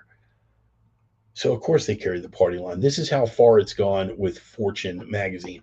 Fortune's wellness chapter. Check this out, and I couldn't make this up if I tried. Think you have Omicron, but keep testing negative? An expert, there's that E word again, an expert says to trust your gut. If you feel confident you have COVID, you probably have COVID. An expert says trust your gut. If you feel confident you have COVID, you probably have COVID. Fortune.com/well/2022/7/27. You can figure out the buzzwords for yourself. Think you have Omicron, but keep testing negative. Google that. It'll pull it up. It's a Fortune magazine. Read this fucking thing. It'll make you want to vomit blood, which of course is further proof that you have COVID. I identify as a COVID patient. Therefore, it's really gotten this fucking far out of hand. But you keep pushing that. Why? Because there are billions of dollars at fucking stake, and this is a cash cow they're not going to be able to ride for very long. But it's all falling apart now. Oh, yeah, it's all falling apart now. At this point, they can't justify it. Even the fawning faithful are starting to go, wait a minute. The old flashpoint about, well, thank God I was, I got COVID anyway, but thank God I was vaccinated and triple boosted. Otherwise, it would have been so much worse. I knocked up my old lady. I didn't mean to. We weren't planning on a kid, but I knocked her up. Thank God. I want to thank Trojan, though. I really want to thank Trojan because without that condom, we might have had twins. The fuck? They're a cult. They're a cult. This is not the thought process of reasonable, rational human beings. And they keep waiting for, well, man, you got to fucking, you got to cite me some fucking mainstream sources. You got to cite me some mainstream sources. How many times do we have to recite the shit in their own fucking words? You got Biden now. Who earlier this year was doing an unconstitutional backdoor through OSHA, trying to enforce and mandate that we be given jabs. Many people that maybe even friends or family members, were all for it. Why? Because they are grazers and they don't think very fucking well. This man, how many thousands of U.S. soldiers, sailors, and airmen were booted from the military without fucking benefits because they refused to take a fucking jab? Why? Because they thought it was ineffective. They were morally convicted in their heart that this is not a choice that I'm going to make. And if he could have done that to the entire United States population, bet your ass that he fucking would have. Look at what Trudeau did in fucking Canada. Look at what Trudeau did in Canada. Again, watch these other countries. What they are doing there is what they would love to do here. But for the fact that they're still a little bit afraid. NPR, Biden is still feeling well after testing positive for COVID again. 2 times testing positive for COVID in 2 weeks. This is the same person that said, quote unquote, well, they never said it would prevent transmission. Oh, they absolutely said it would prevent transmission. Google is free. That YouTube video is right fucking there where he says, you're not going to get COVID if you have these vaccinations. You're not going to get COVID if you have these vaccinations. You guys remember Deborah Birx? Yeah, little Debbie Birx. She was the new rock star. She was Fauci with tits, man. Up and coming through the CDC, looking to buck her way into a position. Far too much faith in normal humans to have active brain cells. This is true. And ultimately, the ones that don't, they get what they fucking deserve. I don't care. The people that stepped up and voluntarily got this fucking jab, I give 2 fucks. I don't care. I don't. It's the people who were compelled to get it. But if you stepped up and voluntarily took this jab, it's on you. It's on you. And I make no exceptions to that. Let me stress, no exceptions. No matter how close a particular person may be to me, I make no exceptions on that. If you stepped up and voluntarily took this fucking jab, everything that happens is on you. You made the choice. You trusted this experimental vaccine. I don't need to belabor this point. We've been down this fucking road before. Biden's got it twice now in the span of a fucking week. Now, whether or not you even believe that may just be a way to keep him out of the public spotlight because he tends to prattle on and everybody knows that his dementia is getting out of hand. They may just be trying to keep him out of the spotlight. Who fucking knows? But again, even on the premise, this guy he caught it twice within the span of a fucking week. I think Fauci himself had a rebound case like this. These were the same people who were ready to force you to make it impossible for you to make a goddamn living if you didn't accept this jab. Why? Because we were hellfired and determined that these things are safe and effective and they were going to prevent transmission and save fucking lives. And then Deborah Birx says out loud, and I quote, I knew these vaccines were not going to protect against infection. And I think we overplayed the vaccines, and it made people then worry that it's not going to protect against severe disease and hospitalization. But let's be very clear, 50% of the people, and again, quote unquote. But let's be very clear, 50% of the people who died from the Omicron surge were older, vaccinated. It's Deborah Burks, Fauci with tits. Game, set, and match. Now she goes on to try to undo some of the damage, and the way that she tries to clean that up. What I'm saying is, even if you're vaccinated and boosted, if you're unvaccinated right now, the key is testing and Paxlovid. Paxlovid. Goodness, how about we just do a little click on that? We're going to highlight that and say search Google for Paxlovid. Paxlovid. Pfizer prescription. How about that? It's a Pfizer antiviral. So now that we spent all these months, over a year, 2 fucking years, locking down the economy, trying to force people to get these fucking jabs, we admit that we knew from the beginning, quote unquote, I knew these vaccines were not going to protect infection. And I think we overplayed the vaccines. So now, after we've gone through all of this, we got the vaccine side effects, none of which Pfizer is fucking liable for. What are we doing now? Well, now even if you're vaccinated and boosted, you got to get on Paxlovid. Oh, the Pfizer vaccines didn't work. We pushed the Pfizer vaccines knowing that they didn't work, and now we're recommending that you get on a Pfizer antiviral. And the grazers will all sit up like good little harp seals begging for fish. Or, give me my pill, give me my pill, give me my pill. They're too far gone, man. These people are a fucking cult.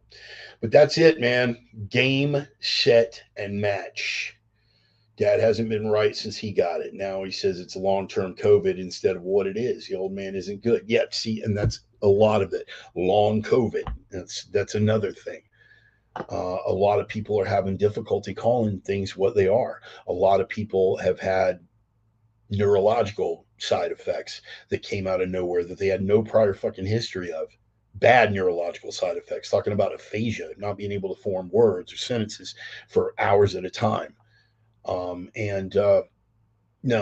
that's got nothing to do with the vaccine. You've got a huge swath of people who have cancers coming back that have been in remission for fucking years, and cancers come back out of nowhere. But we still can't just pony up and say, yes, this is vaccine related. And again, when you've got Burks and you've got the entire mainstream media, you've got plenty of stuff. Part of it is that people don't want to admit they're wrong, and I get that. Part of it is that people do not want to admit they're wrong. I completely fucking get that. But again, we told them from the beginning. We have told them from the beginning. And I understand that some people really didn't have a choice. For some people, it was mandated for their fucking job. But again, these same people that were trying to push us in and making it everything but fucking mandated, now they're turning around and going, hey, man, you had a choice. You could have gone somewhere else. Nobody forced you to get that vaccine. You're dealing with sick fucking individuals now. And as of that statement from Deborah Birx, go look it up. Birx admits, Birx admits, vaccines were ineffective, and she knew it. That's game, set, and match, people. No matter how much they want to fucking hem and haw about it. Now, should you go to your fucking pro-vax, mass Nazi friend and try to say, hey, I told you? No, because he's not going to listen.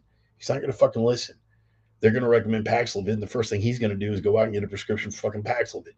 He's going to continue to give Pfizer his money and his fucking soul. Stop engaging. Just stop. I'm not bringing this up to rehash the COVID thing. I'm not bringing this up to give you a tool to fucking win a goddamn argument. You won the argument before it even got started. And it won't matter. It will not matter. These people are beyond facts. Absolutely beyond it. So I'm going to do you a bit of fucking good. No point in even bringing it up. But for your peace of mind, because of the immense amount, what was our prior bullet point? Playing games with words, gaslighting. They have gaslit the fuck out of us. They continue to gaslight the fuck out of us. You're right. You're right. You have always been right. And getting back to the previous bullet point about not giving an inch, that's another one you don't fucking flex on. We all have a right to our opinion, yes, but yours happens to be factually incorrect. Well, I'm just a little less. No, you're not more trusting. You're dumb. You're fucking dumb. It's right there in front of your fucking face, and you refuse to look at it. That's just dumb. No other excuse. So that was bullet point number 2. The entire COVID narrative has gone bye bye. It's gone bye bye, boys and girls. That's right. So for your own peace of mind, let them gaslight all they fucking want. Ukraine. Again, playing games with facts, playing games with the truth, playing games with public perception. What were we sold from the very fucking beginning? And I have to say, and this is, I'm going to call out my so-called conservative friends on this one.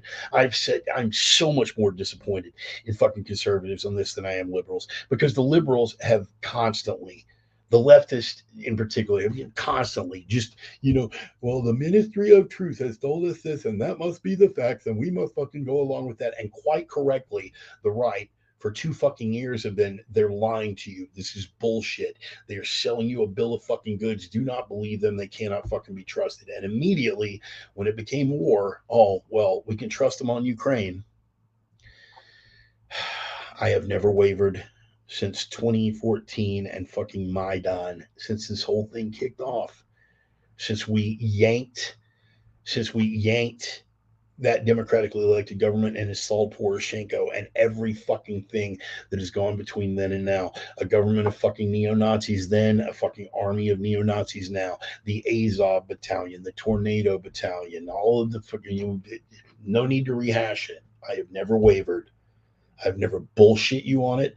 I've never fucking equivocated on it. Absolutely, and without fucking equivocation, I have spoken facts to you about Ukraine since 2014. Nobody even paid attention back then because the glowing box wasn't telling them that Ukraine was important. Well, here's how important it is to the fucking Ministry of Truth now. You would think, and this isn't a difference in the media. The media, their job has always been to be the propaganda ministry. Their job has always been to sell the fucking narrative. Okay. It's a difference. What it reflects is a different audience. The audience has to be approached differently. Back in the days of the Gulf War, you could just do the shock and awe thing, scare the shit out of them, fucking, Saddam's a Hitler, and, which, I mean, they do that to a certain degree, Putin's the new Hitler and whatnot, but you didn't have to sell them on the Kuwaiti royal family, right? You just made it a big enough villain, and people went, well, you got to protect them against that at all costs. You got a different audience now, and now you have to sell Zelensky. There are 2 groups of people, and our president is compromised. Okay, let me just say that from the outset, and this isn't a subject for argument. This is just, sorry, deal with it, cope, facts. Our president is compromised. There are 2 geopolitical areas of the world that he is fucking compromised in. One is Ukraine, the other is China. Say what you want, him and haw, make excuses, justifications, equivocations, say whatever the fuck you want. He flew his crackhead son on a presidential aircraft, Air Force Two, as vice president, flew his son on a presidential aircraft to China to broker a deal with Chinese financiers. And now says he has never spoken to his son. You never spoke to your son about any of your overseas business deals, including when you flew him on Air Force Two, right? It never came up. Again, the fawning faithful will say whatever they have to. They don't even believe it, but they will say that they do. Ignore them. Do not engage. There is no fucking point. They are beyond help. Ukraine. 2014, Maidan. We installed Poroshenko, and literally within a couple of months, Hunter Biden, son of the then vice president, installed as an executive at Burisma. And I called it then. And I've never wavered fucking since. He's dirty as fuck. And Biden's getting kickbacks from over there. But now we're fucking compromised. If Russia would have gone into anywhere else that wasn't a NATO ally, okay? If they would have pushed into Georgia, right? And I don't mean Georgia, fucking southern state. I mean like Georgia, the goddamn country, geographical fuckwits. If you look back when Bush was still in office, when South Ossetia tried to secede, and again, feel free to Google any of this. South Ossetia, okay, South Ossetia tried to secede from Georgia and form its own independent republic. Georgia flexed. Putin sent the fucking troops in, smashed them back, put them in their fucking place, and we did nothing. Why? Well, because the sitting vice president at the time didn't have financial interests in fucking Georgia. Putin could have done anything, but he went into Ukraine. He went into Ukraine not to provoke a response, but because he had every goddamn grounds to be in Ukraine. But unfortunately, taking into account that our president is compromised, that's where we're at in Ukraine. That's where we're at in China. But when you're reaching the public with this, we can't get in and say we have to. Here's the big one now. United Press International, July the 7th, 2022. Ukraine is losing war. This whole fucking time, what have they been telling us? Oh yeah, we're whipping Putin's ass, and they're putting up fierce resistance, and they're kicking everybody's ass, and Putin looks like a fucking clown. And as of this week,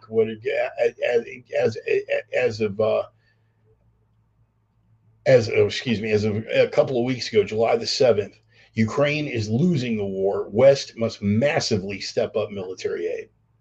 We're winning. Ha ha, Putin's dumb. We're winning. Ha ha, Putin's dumb. We're losing. We got to give a shitload more money to Ukraine. Back to Orwell, doublethink.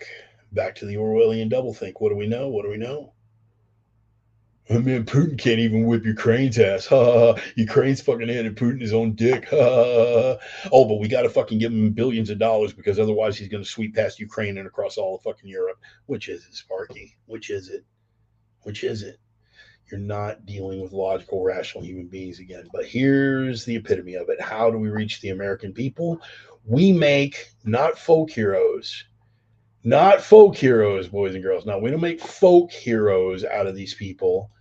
We make celebrities out of them. Because if there's one thing that the grazers respond to, it's fucking celebrity. And as of this week, Vogue fucking magazine, Vogue. You want to talk about desperation, the fucking reach. We're not talking about National Review. We're not talking about Z Magazine. We're not talking about The Nation Magazine. We're not talking about any of the usual left-wing political journals, but Vogue. Fucking Vogue. What's next? Zelensky's bitch does a fucking spread for Cosmo? I mean, what? Vogue Magazine. Portrait of Bravery, Ukraine's First Lady Olena Zelenska. Yeah.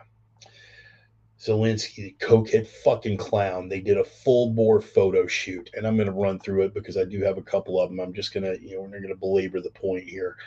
But this is just some of the, again, we are told that this place is a fucking war zone, that Putin's firebombing the shit out of civilian areas, and he can nuke the place at any given fucking moment. We've been sold this lie from the beginning, and these fucking stand with Ukraine motherfuckers with the yellow and blue flags in their fucking profile, these goddamn idiots, guys like this. And we all know one, we all know at least one, right? Just look, just read the fucking talking points on there. Well, it's not but a couple of Nazis and fucking NATO's defensive, blah, blah, blah. You fucking authoritarian little wannabe Stalin fuck. These are a couple of the shots from the fucking photo shoot. This war-torn region, this poor, beleaguered world leader facing down the military might of Mother Russia, and the bear is on the prowl. Yeah, man, doesn't he just look all fucking put off? They got time to do fucking photo shoots like this. Oh, yeah, man. These U-crop motherfuckers. Yeah, dude. Putin could come sweeping in with Spetsnaz units any old time. So we're going to put the first lady out in the middle of this shit doing a goddamn fashion shoot. Oh, the first couple holding hands, troubled, beleaguered in their downtrodden fucking nation. Are you goddamn kidding me? Are you goddamn kidding me? This is what it's come to. People lap this up. Disengage from these people. They're fucking idiots. You need them out of your goddamn life. And I don't care how close they are to you. I don't care. I've got people very close to me that at the outset of this thing lamented how I could support a murderous dictator. And then we've seen what all it's fucking gone since then. I'm cutting people loose left and right, man. I have no fucking time for it anymore. You were dealing with children. You were dealing with children. If you wish to evolve and get on with your life, stop dealing with children. Fucking move on. Adjust your circle and cut people the fuck out of it. But that's where we're at. That's where we're at. Vogue fucking magazine. When you can't make him a beleaguered war hero, you make him a fucking celebrity because that's what the Grazers respond to, and that's where we are. That's where we are. Ukraine is now a fashion statement. The good thing about this is when they're to that level of desperation, it means that they're starting to realize they've completely lost control of the narrative. People aren't buying the news anymore. Don't hear them talking much about Ukraine on the fucking news anymore. We're going to backdoor and we're going to go celebrity culture now. How desperate do you have to be? It's like every other facet of this goddamn administration, isn't it? But alas, we move on. The key is when they lose control of the narrative, the best thing that can happen is we confront them with their own fucking bullshit. Now, we may not always be able to do that in terms of foreign policy, but here on the domestic front, we certainly can. And that's really manifested with Governor Abbott. Now, I have a lot of friends in Texas who are not very big fans of Governor Abbott. I have my own issues with Governor Abbott, but he, like Governor DeSantis in Florida, is setting the mold for how to deal with these fucking people. Stop playing defense and go on offense. They have let this border get so fucking far out of control. And the only controls they have put in place is they have used commercial aircraft contracted with federal money, your money, tax money, to put these illegals on and fly them all over the country, just dumping them in different jurisdictions and having those jurisdictions deal with it. Usually in red states, by the way, big fucking surprise. But occasionally in big cities, sometimes in fucking not so big cities, usually in red states. They put these illegals on planes. They fly them in the middle of the fucking night. Psaki, getting back to a brilliant liar. Saku. Well, I wouldn't exactly say it was the middle of the night. I mean, it's basically like, 3 o'clock in the morning. Oh my God, brilliant, brilliant, brilliant. So what does Abbott do? Abbott says two can play at that game. And Abbott starts putting them on buses. Texas Governor Abbott, this is according to CNN Politics, Texas Governor Abbott sent more than 5,100 migrants. Can we just say illegals, please? Let's, again, stop letting them play games with words. Take the fucking dialogue back. Take the words back. Force them to go back on their fucking heels. Stop playing this game. Texas Governor Abbott sent more than 5,100 illegals, CNN calling them migrants, to Washington. And now the D.C. mayor says her city is at a tipping point. Oh, really? Muriel Bowser says that her city is at a tipping point. Wow. Isn't that funny? Because Washington, D.C., in Muriel Bowser's own words, has been a proud sanctuary city. We welcome immigrants. Look at that big old virtue signal. Blow that fucking virtue horn, honey. We're a sanctuary city. We welcome illegals. We welcome the undocumented. Okay. Glad to hear you say that. Here's 5,000 of them. Because Texas doesn't want them. And if you are not going to do the job, if the federal government is not going to step up and do the job of controlling the fucking border, Texas, right now, Governor Abbott building his own fucking wall. Bravo. Bravo. I would applaud any governor, any fucking border state who is doing that. If the feds are not going to pony up and do their fucking job, do it for them. If you are not going to control the border, oh, you got a sanctuary city. And I remember it wasn't so very long ago. Some of my conservative friends will remember this as well, where they joked about that. It's like, hey, man, we need to start putting the migrants on buses. We need to start putting the illegals on buses and send them all these fucking sanctuary cities. Wouldn't that be fun? Abbott said, yeah, I think that's a great idea. And so he's doing it. Next stop, Delaware. Dump them in Biden's backyard. See how he fucking feels about it because they talk a good ball game. This is how they try to categorize us as the bad guys. And even now, the press secretary is trying to say it. It's wrong for Abbott to play politics with this. Really? So the Biden regime putting them on planes and dumping them in red states, that wasn't playing politics. But us putting 5,000 of them on buses and sending them directly to Washington, D.C., that's playing politics. Do you understand the dichotomy here? Do you understand the fact that you are not dealing with rational, logical, grown up adults? You're dealing with liars and petulant children. Treat them fucking accordingly. Be more exacting. Cut these motherfuckers out of your goddamn life. Don't give any more room to fucking intellectual dishonesty. They know exactly what the fuck they're doing. And if you let them do it, you are condoning the lie. And at the same time, we need to do it for them because they would certainly do it for us. I thought it was hilarious. This headline coming down the pipe: Mexico City residents angered by influx of Americans speaking English and gentrifying area.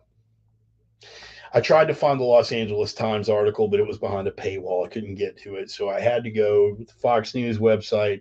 And again, that's the first thing people are going to raise. Yeah, but that's Fox, man. They feel okay, dude, fact check the shit. Because the Los Angeles Times basically did the exact same fucking article. I just couldn't access it because it's behind a paywall, as is the Washington fucking Post. Could not get to WAPO or fucking LA Times, so we're going with what I could get to, which happens to be Fox News. That's cool. You want to impugn the source, that means you haven't got a fucking argument. Oh, yeah, well, that's Fox News. Yeah, but you're not disputing the facts, are you? Mexico City residents angered by influx of Americans speaking English and gentrifying the area. Do tell. And here is where it gets even funnier. The lead sentence: an influx of Californians. Proof positive that gods have a sense of humor, right? Oh, it's fucking great. We've been taking you guys in. And I wonder if they even, if like the irony of it even occurred to them. I wonder how they feel realizing that they're not fucking welcome there. Well, we welcomed you in. We were good allies. This is the problem with Americans. This is the problem. And I'll say it, and again, if it hair lips every hillbilly on Buck Creek, I don't care. This is the problem with white liberals. They think that being an ally is going to spare them from the wrath. It's not. Never does. An influx of Californians and other Americans has made its way to Mexico City, angering some locals who say that they are gentrifying the area. Wow. What? They're not about diversity and cultural enrichment? They didn't welcome them with open arms? Adopt this new culture and embrace them because we're all one and the same? Thinking people have fucking told you this for years. This is a one-way goddamn street. White fucking college liberals have not fucking figured it out yet. But they're starting to, because it's about to get dumped in their lap. I can't wait. And I say this without a shred of hyperbole. I cannot wait for these white California libs that went to Mexico City thinking they would be welcomed with open arms to find themselves lynched, to find themselves beaten, to find themselves cut up and gang raped and butchered. I can't wait. God, Bort, that's fucking hostile. It's fucking sick. Yep.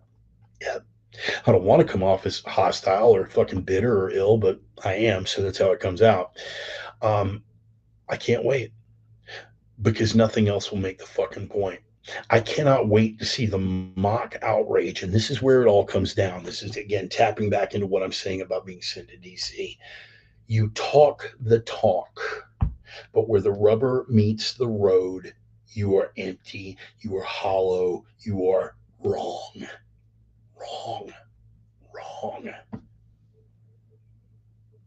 This is why you don't engage. This is why you don't debate. You just sit back and you wait for history and events to fucking prove you right. I stopped engaging people on the COVID shit a long fucking time ago because I knew, just kick back. All right, I'm going to be right. Just like I did on Oklahoma City, just like I did on 9/11, just like I did on Waco, just like I did on Ruby Ridge, just like I've always fucking done. All right, I'll engage you up to a point, but after a while, you're an idiot. It's not getting through. It's a waste of my fucking time. Like teaching a pig to dance. It wastes your time and pisses off the pig. Why am I bothering? I'm fucking bothering. I'll just sit back and I'll wait. Oh, right again. Oh, right again. The memories feature on Facebook, far and away, is the greatest thing for me that Zuckerberg has ever done. Not because I just like to sit back and intellectually stroke myself about how goddamn brilliant I am. I am fucking brilliant. Let's make no mistake about it.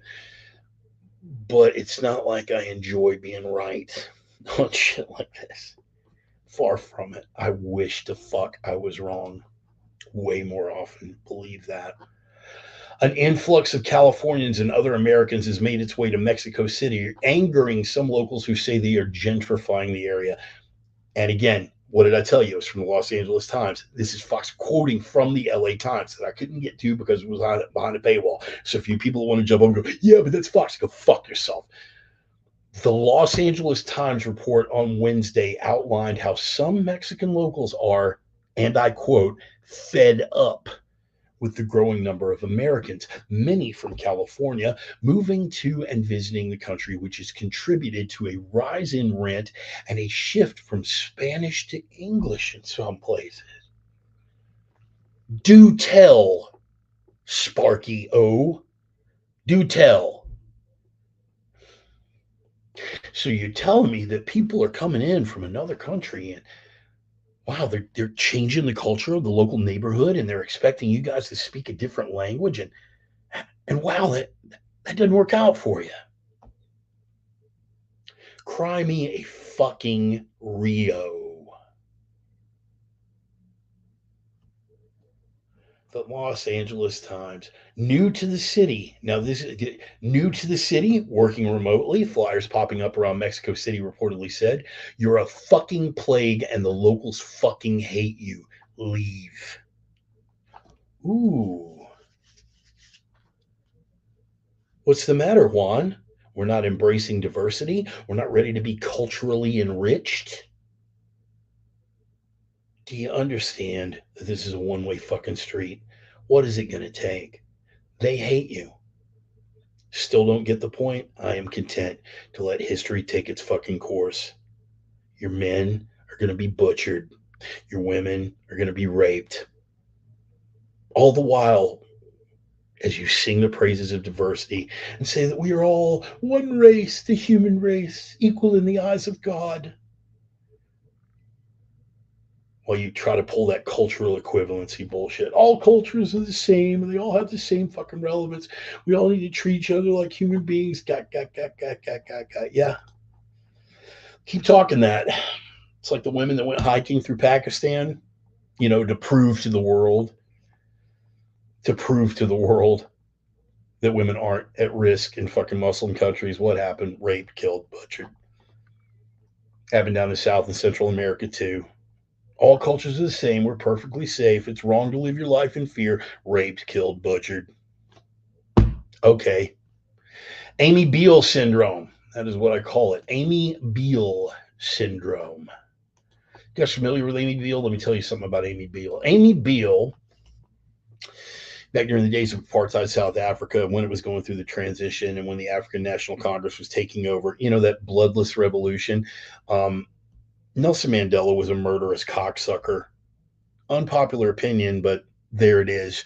The legacy that Nelson Mandela and his African National Congress left to the world, particularly Winnie Mandela, his bitch ass wife, was necklacing. You guys familiar with necklacing? Necklacing is where they bind your hands and sometimes your feet. Sometimes they leave your feet loose so you can run. They hang a tire around your neck, soak you and the tire in gasoline, and fucking light you on fire. If they want to add effect, again, sometimes there's a regional flavor to it. They can wrap the tire in barbed wire. They can strap it to your neck with duct tape. They can bind your hands in front or the back, watch you try to fight with it. But necklacing, yeah. Bloodless revolution, my aching fucking ass. Let me tell you about Amy Beale. Amy Beale was a humanitarian activist, and she was over there in South Africa trying to make the transition early because, look, we are all the same. How many Rhodesian farmers did that happen to, by the way? But again, not getting too far back in history.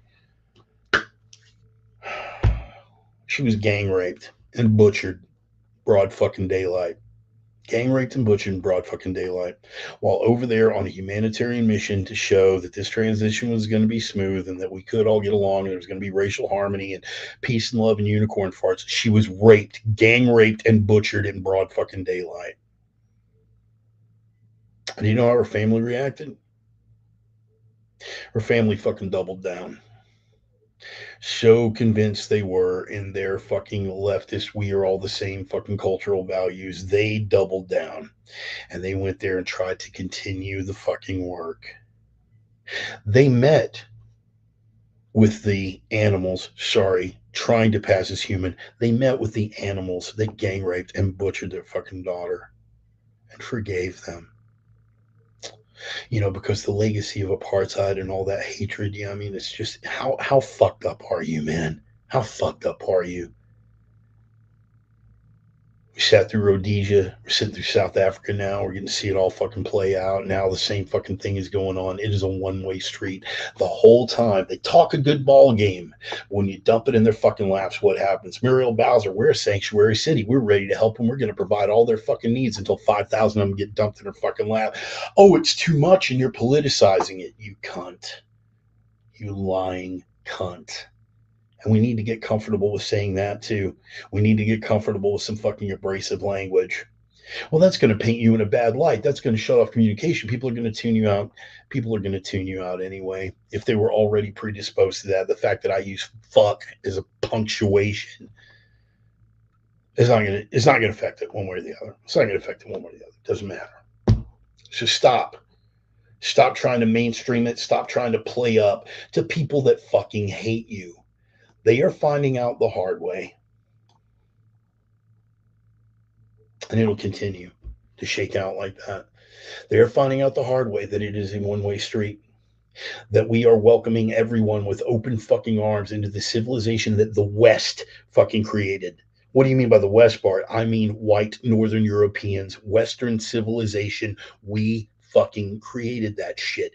You assimilate to those values. I don't take issue with you. This is not a race thing.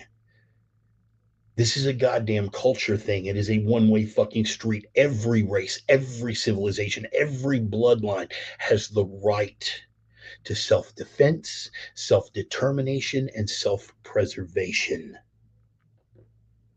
Everyone, without exception. The residents of Mexico City who are telling these white Californians to get the fuck out, I applaud them. I stand behind them absolutely and without fucking equivocation. Why? Because they are preserving the integrity of their own fucking culture. If you cannot get behind that, you and I don't have any bread to break together, my friend. Imagine sending busloads and truckloads of white people into Somalia, just moving in, setting up shop. Imagine that. Pushing out the native population, demanding that they start speaking fucking English, acting indignant when they don't. And imagine the government of Somalia fucking giving us big tax breaks to be there, offering us, offering to feed us out of public fucking coffers. What self-respecting Somalian would not call that out and be like, dude, what the fuck? But unfortunately, guilty whitey, us poor little Euros. And when I say us poor little Euros, particularly here in the United States, I am talking very much about black men and women as well. I'm not going to use the word African American. You talk to the average black person, they're not from Africa. They quite correctly are getting insulted now. Because that is some college white liberal bullshit. Trying to make their pathetic little lily white asses feel better about this, that, or the other thing. Black men and women in America, guess what? Here's the difference. Black men and women in America have legitimate goddamn grievances, right? When you look at that history, they have legitimate goddamn grievances. And working class whites have more in common with working class black folks and vice versa. Working class black folks have more in common with working class whites than either of the two will ever have in common with elite, college educated, rich, white fucking liberals. Are you tracking, Sparky? Can I make it any clearer? Do I need to break out a dry erase board and some sock puppets?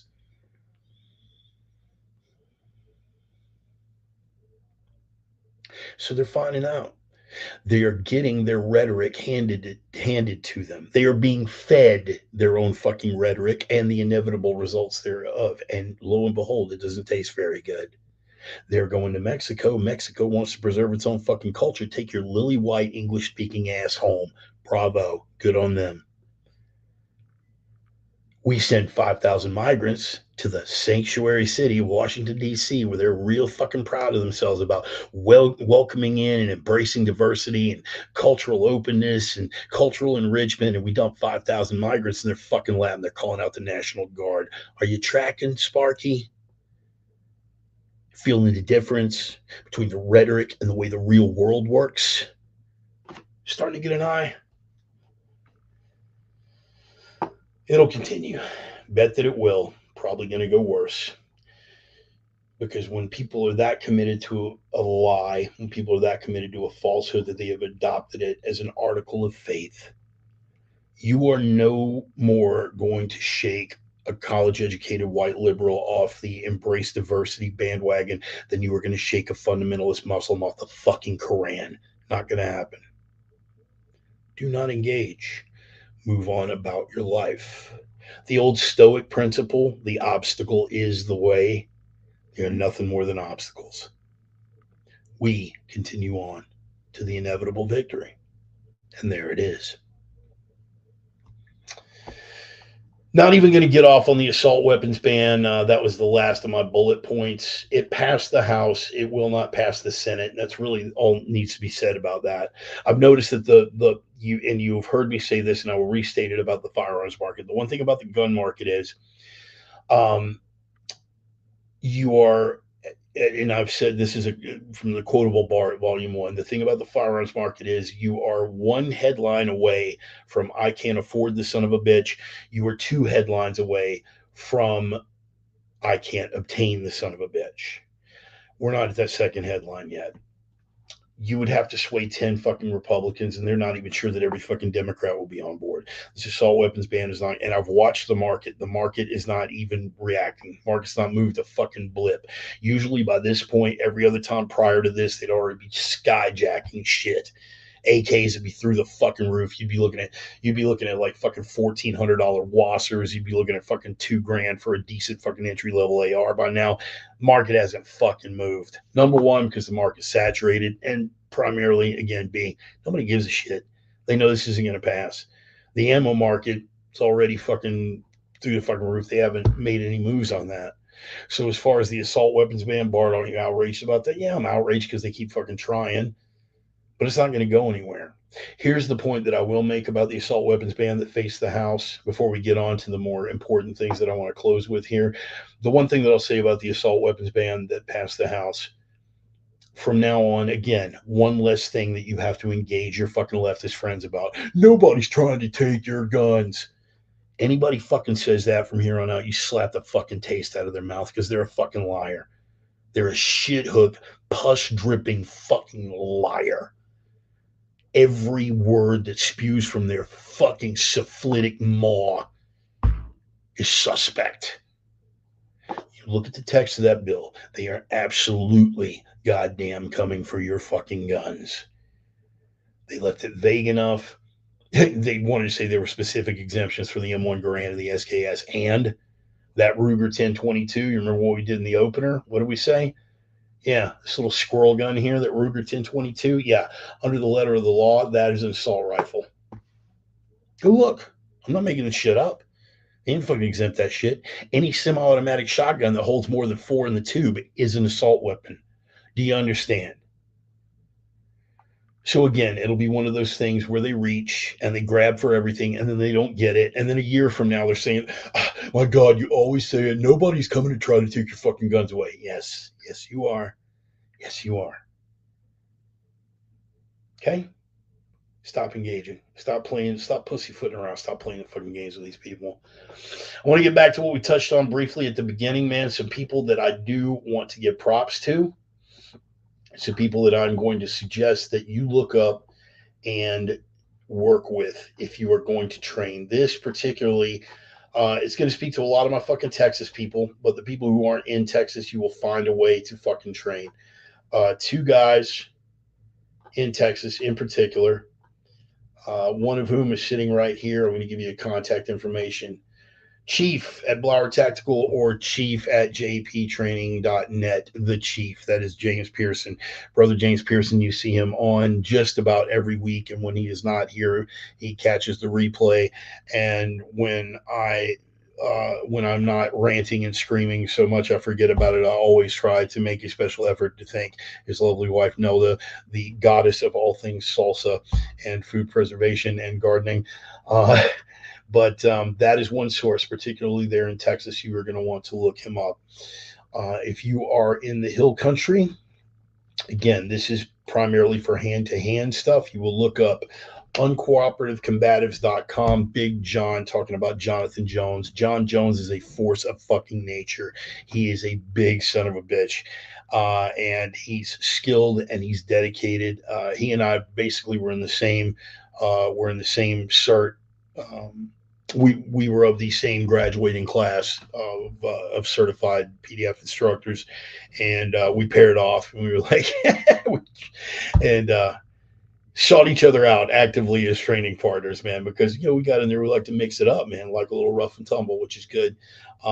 But again, with regard to either Big John or the Chief, James Pearson, they are not going to bullshit you. They are going to ground you in the fundamentals of the spear system. They are going to give you no bullshit information. Again, this is back to the Chief's contact information here. Freeze it on your screen if you need to when you're watching the replay. Get that contact information. And again, the hill country closer to Austin, San Antonio, Big John. Talking about John Jones. Now, when you're ready to bump it up to something a little edgier. When I say edgier, I'm referring not just to edge weapons, but to firearms. You guys know the bond that I have with Sonny Fazekas. He's like a brother to me. I would take a bullet for the man. Fortunately, if I'm in his proximity, chances are I'll never have to. His lethality quotient is high, shall we say. But sonnypazikas.com, Sonny Pazikas forward training concepts. If you are out and you want to train on a weapons platform, particularly if it happens to be an Eastern Bloc Kalashnikov, Kalashnikov, allergies. If you're wanting to train on a weapons platform, you want a solid grounding in the principles of training on that Kalashnikov platform. However, I will say, he will give you a measure of shit for it if you choose to train on an M4 platform or other stoner device, or if you're fucking brother Jude, you bring a goddamn IMI Tavor out to the Jude, I love you, but I'm never gonna let you live it down, man. But regardless of the platform, he will take you out and he will show you how to run it effectively. I remember one of the first things he said, the first class I ever took with him, this is like 11 years ago, when I was just a tactical fanboy, long before we built what has become one of my most important friendships. But one of the first things that he said, he was like, you learn to shoot on your own time. You come train with me, you learn to fight. There is a line, and he will not let you forget it. Sonny will take you to some dark places because violence is dark. Okay? When people are trying to take your life, you are in a dark place. So, you want to learn to run weapons platforms. You want to learn the mentality of someone who is a former Russian Spetsnaz operator and has been there, has seen the fucking trigger time. Go. So those are three very important sources, and I'm going to throw this out as well because I would be remiss if I did not bring this up. Another guy who has become a very dear friend of mine over the past several years, Todd Fossey from Integrated Defense Strategies. This is IDS.com. Check out his website. The thing that makes Todd so brilliant is one of the things that you've heard me say about Coach Blower that makes them brilliant. It's not the fact that they're a badass. They are a badass. It's not that they're a badass. It's that they're a fucking genius. Todd uh, has dug a hell of a lot deeper into the psychological elements of what makes what tick within the realms of violent encounters. I've trained with Todd. I've spent time with Todd. I put my name on him 110%. So those four resources. Again, we have Big John, Uncooperative Combatives. We have the Chief. Uh, we have, okay, so, oops, here we go. Yeah. Okay, so Big John at Uncooperative Combatives. We have the Chief, James Pearson, close friend, brother to me. Fucking love that guy. Tremendous amount of respect for him. And either one of those two, if you were in Texas, go and check them out. If you have a chance to train with those guys, if you cannot, contact either one of them. They will hook you up with an instructor in your area that they will put their name on because they've been around this community for a while. Again, if you are in Texas, Sonny Pazikis, Forward Training Concepts, when you're ready to bump it up to weapons platforms, he is the man. That's where you go. And last and certainly not least, Todd Fossey, Integrated Defense Strategies. This is IDS.com. Take a look at all of those sources. And you have heard me say this before. If anybody says that my way is the only way, walk away. That's another little bit of wisdom I gleaned from Sonny in the very first class. Anybody says my way is the only way, walk away. It could come to you that, or it could come through your path that none of those guys happen to fit your particular mentality or training ideology, or maybe they just rub you the wrong way, or what. Those are four that I will put my name on. There are others that I have trained with that, if somebody, hey man, but this, I can say, well, I don't know, but I've, trained with this guy. I've never trained with this guy, but I hear these things. I'm not going to bullshit you.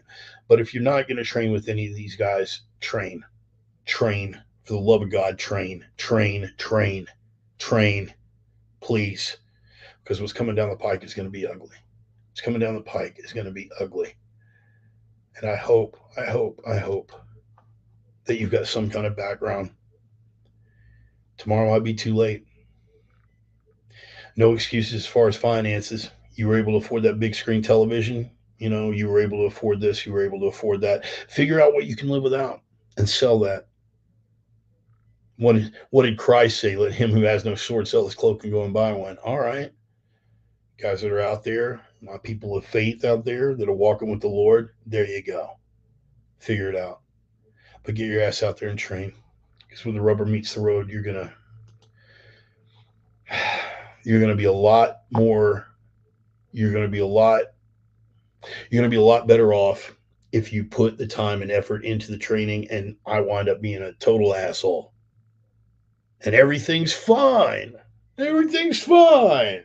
Look at that. Bart said the world was coming. Everything's fine. Okay. Well, then you've got a hobby and a skill set. But if I'm right and you don't train, think where you're going to be. Bottom line. And I'm going to close with this. Guys, this is going to be...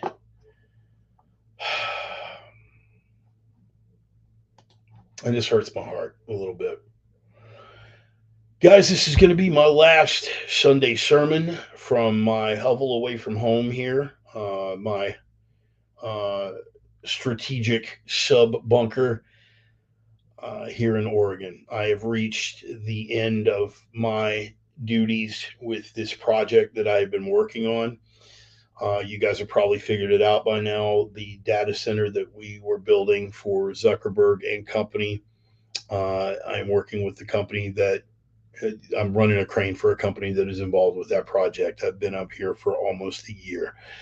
I've come to really love this place, and I'm very, very sad to leave. But I want to say this in terms of reflecting what I've learned from my time here in Prineville. Prineville is a neat little town, somewhere between 9 and 9 and 10. Yes, David, he was. Uh, Somewhere between 9 and 11,000 people, depending on which estimate you look at, which I'm rapidly finding out is about what I can handle. I came here for a work detail, and you guys know that I got here shortly after the loss of my best friend, Saul Solis, last year. Um, I was not in the best place psychologically. I had just gotten rocked with some major life shit, and I had more life shit that was going to rock me, about halfway through this fucking thing that I didn't even realize was coming. But I came here to work, and it was the ideal setting for me to come here, not just to work, but to reflect and to heal. No distractions. I had work. I found a little gym here, a little dungeon of a gym here, and that's worked out for me. That's worked out for me beautifully. But I got to reflect. I got that time without the distractions to reflect. I've still got a lot of healing to do. You don't build a closeness with someone over 30 years and get over it in the span of one. You just don't. I'm still processing a lot of that. Plus, of course, things that have come about since then with Charlie. But I'm really going to miss this place because it did give me a chance to come and heal and to reflect and to reassess and to rediscover. And I'm not trying to be cheesy with this whole fucking thing, but I rediscovered a lot being here in this little town in Oregon, this little town, Prineville.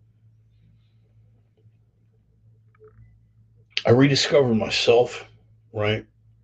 I rediscovered a lot about needs versus wants. I rediscovered a lot about necessities versus luxuries. It did teach me a lot about myself. It taught me a lot about the nature of people and the nature of things. But you know what? And again, I really don't care how it comes off because this is how I feel and I want to express this. I feel like I rediscovered a little part of America here. I rediscovered what it meant to be an American in an America that made sense, in the America that I grew up in.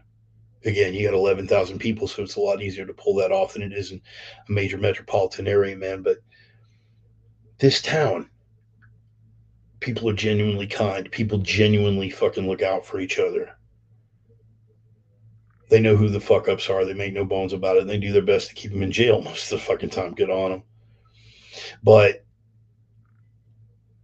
you have some of the most giving, kind, genuinely kind, not that fake kind of I'm kind because I'm obligated.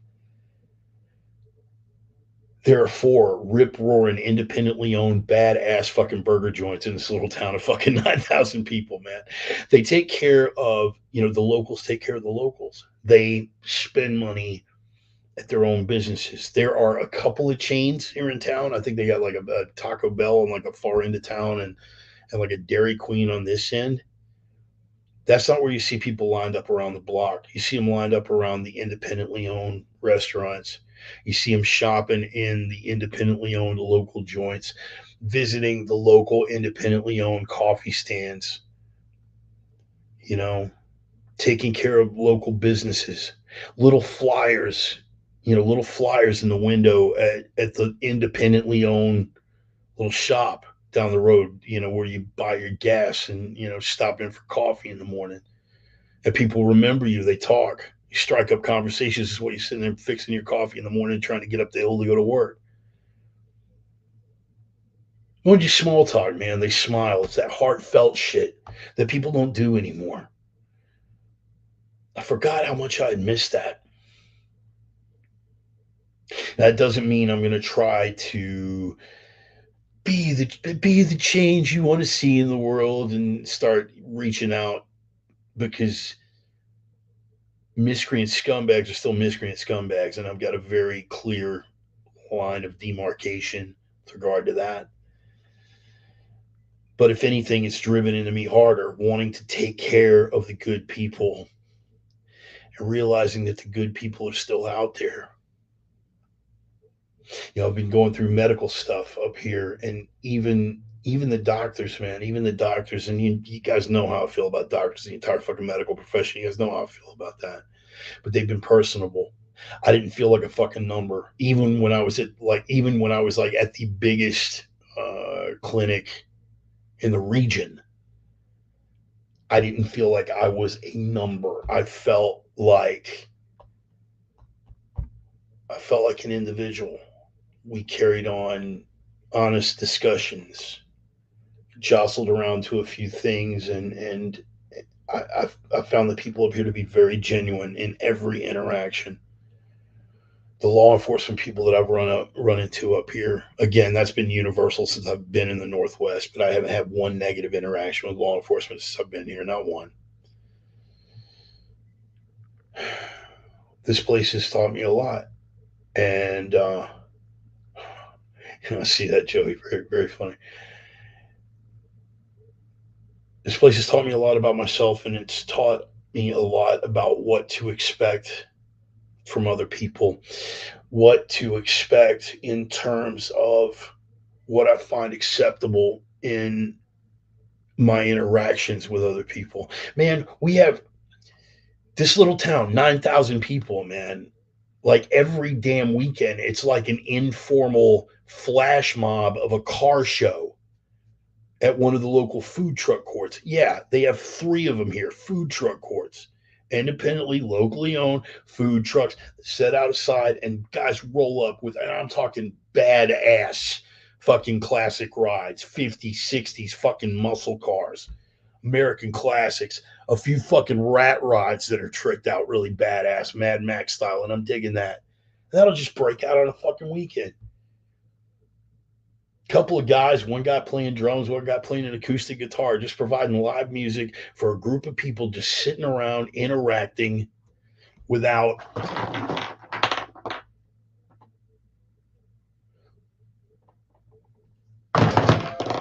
speaking. Human contact. I'd forgotten all that shit existed, man. And that wasn't all something that was thrust on me by an unfair society. A lot of it was just you don't see something for long enough, you forget that it's there. And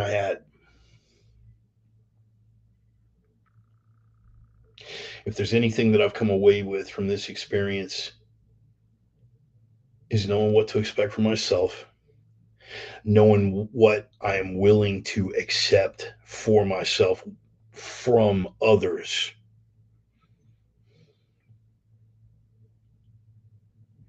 And the fact that there is enough good left in enough people to continue to drive my rage and my intolerance of what is bad among bad people.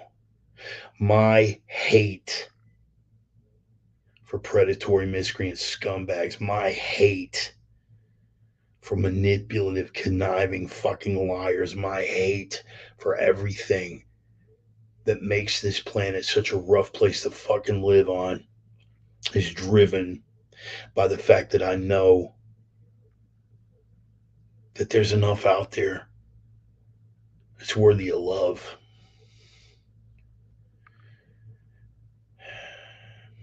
Maybe that's a study in contrast, but that's how I feel. I will continue to be the same raging asshole you guys have come to know and love over the years.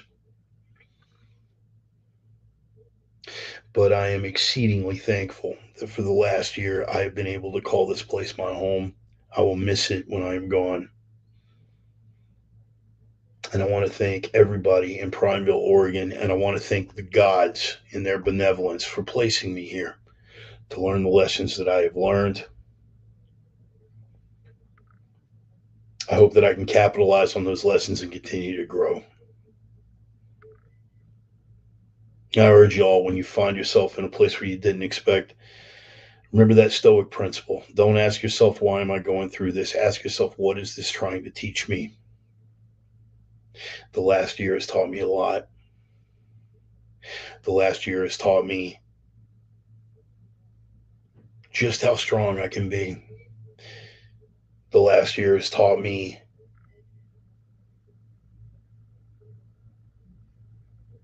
just how exacting I've got to keep myself in my assessment of people as individuals, as groups, as demographics.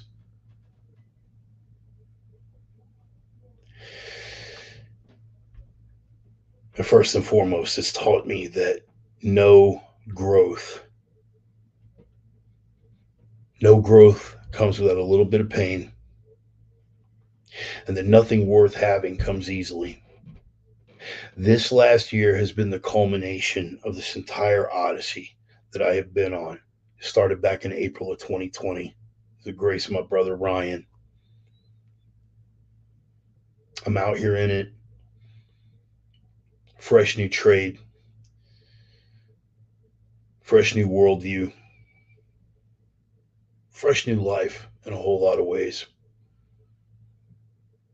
And I'm thankful for my time here and what I've been able to learn, and I look forward to the next adventure. I am the Reverend. That is the gospel. Appreciate you guys being here. Thank you for indulging me. Every week, man, every week you guys make it out. Yep, there you go. Have the land to grow my own food. Right on, man. I hear you, brother. And by the way, thanks for coming out. I appreciate all of you guys, man.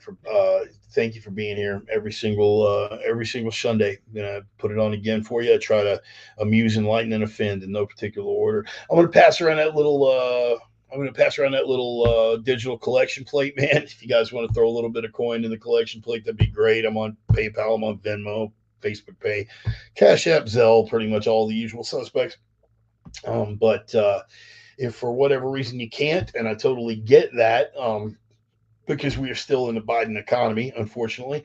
Go ahead and fire up the outro music here, man. A little bit of clutch. Fortunate son. It ain't me. I ain't no fortunate son.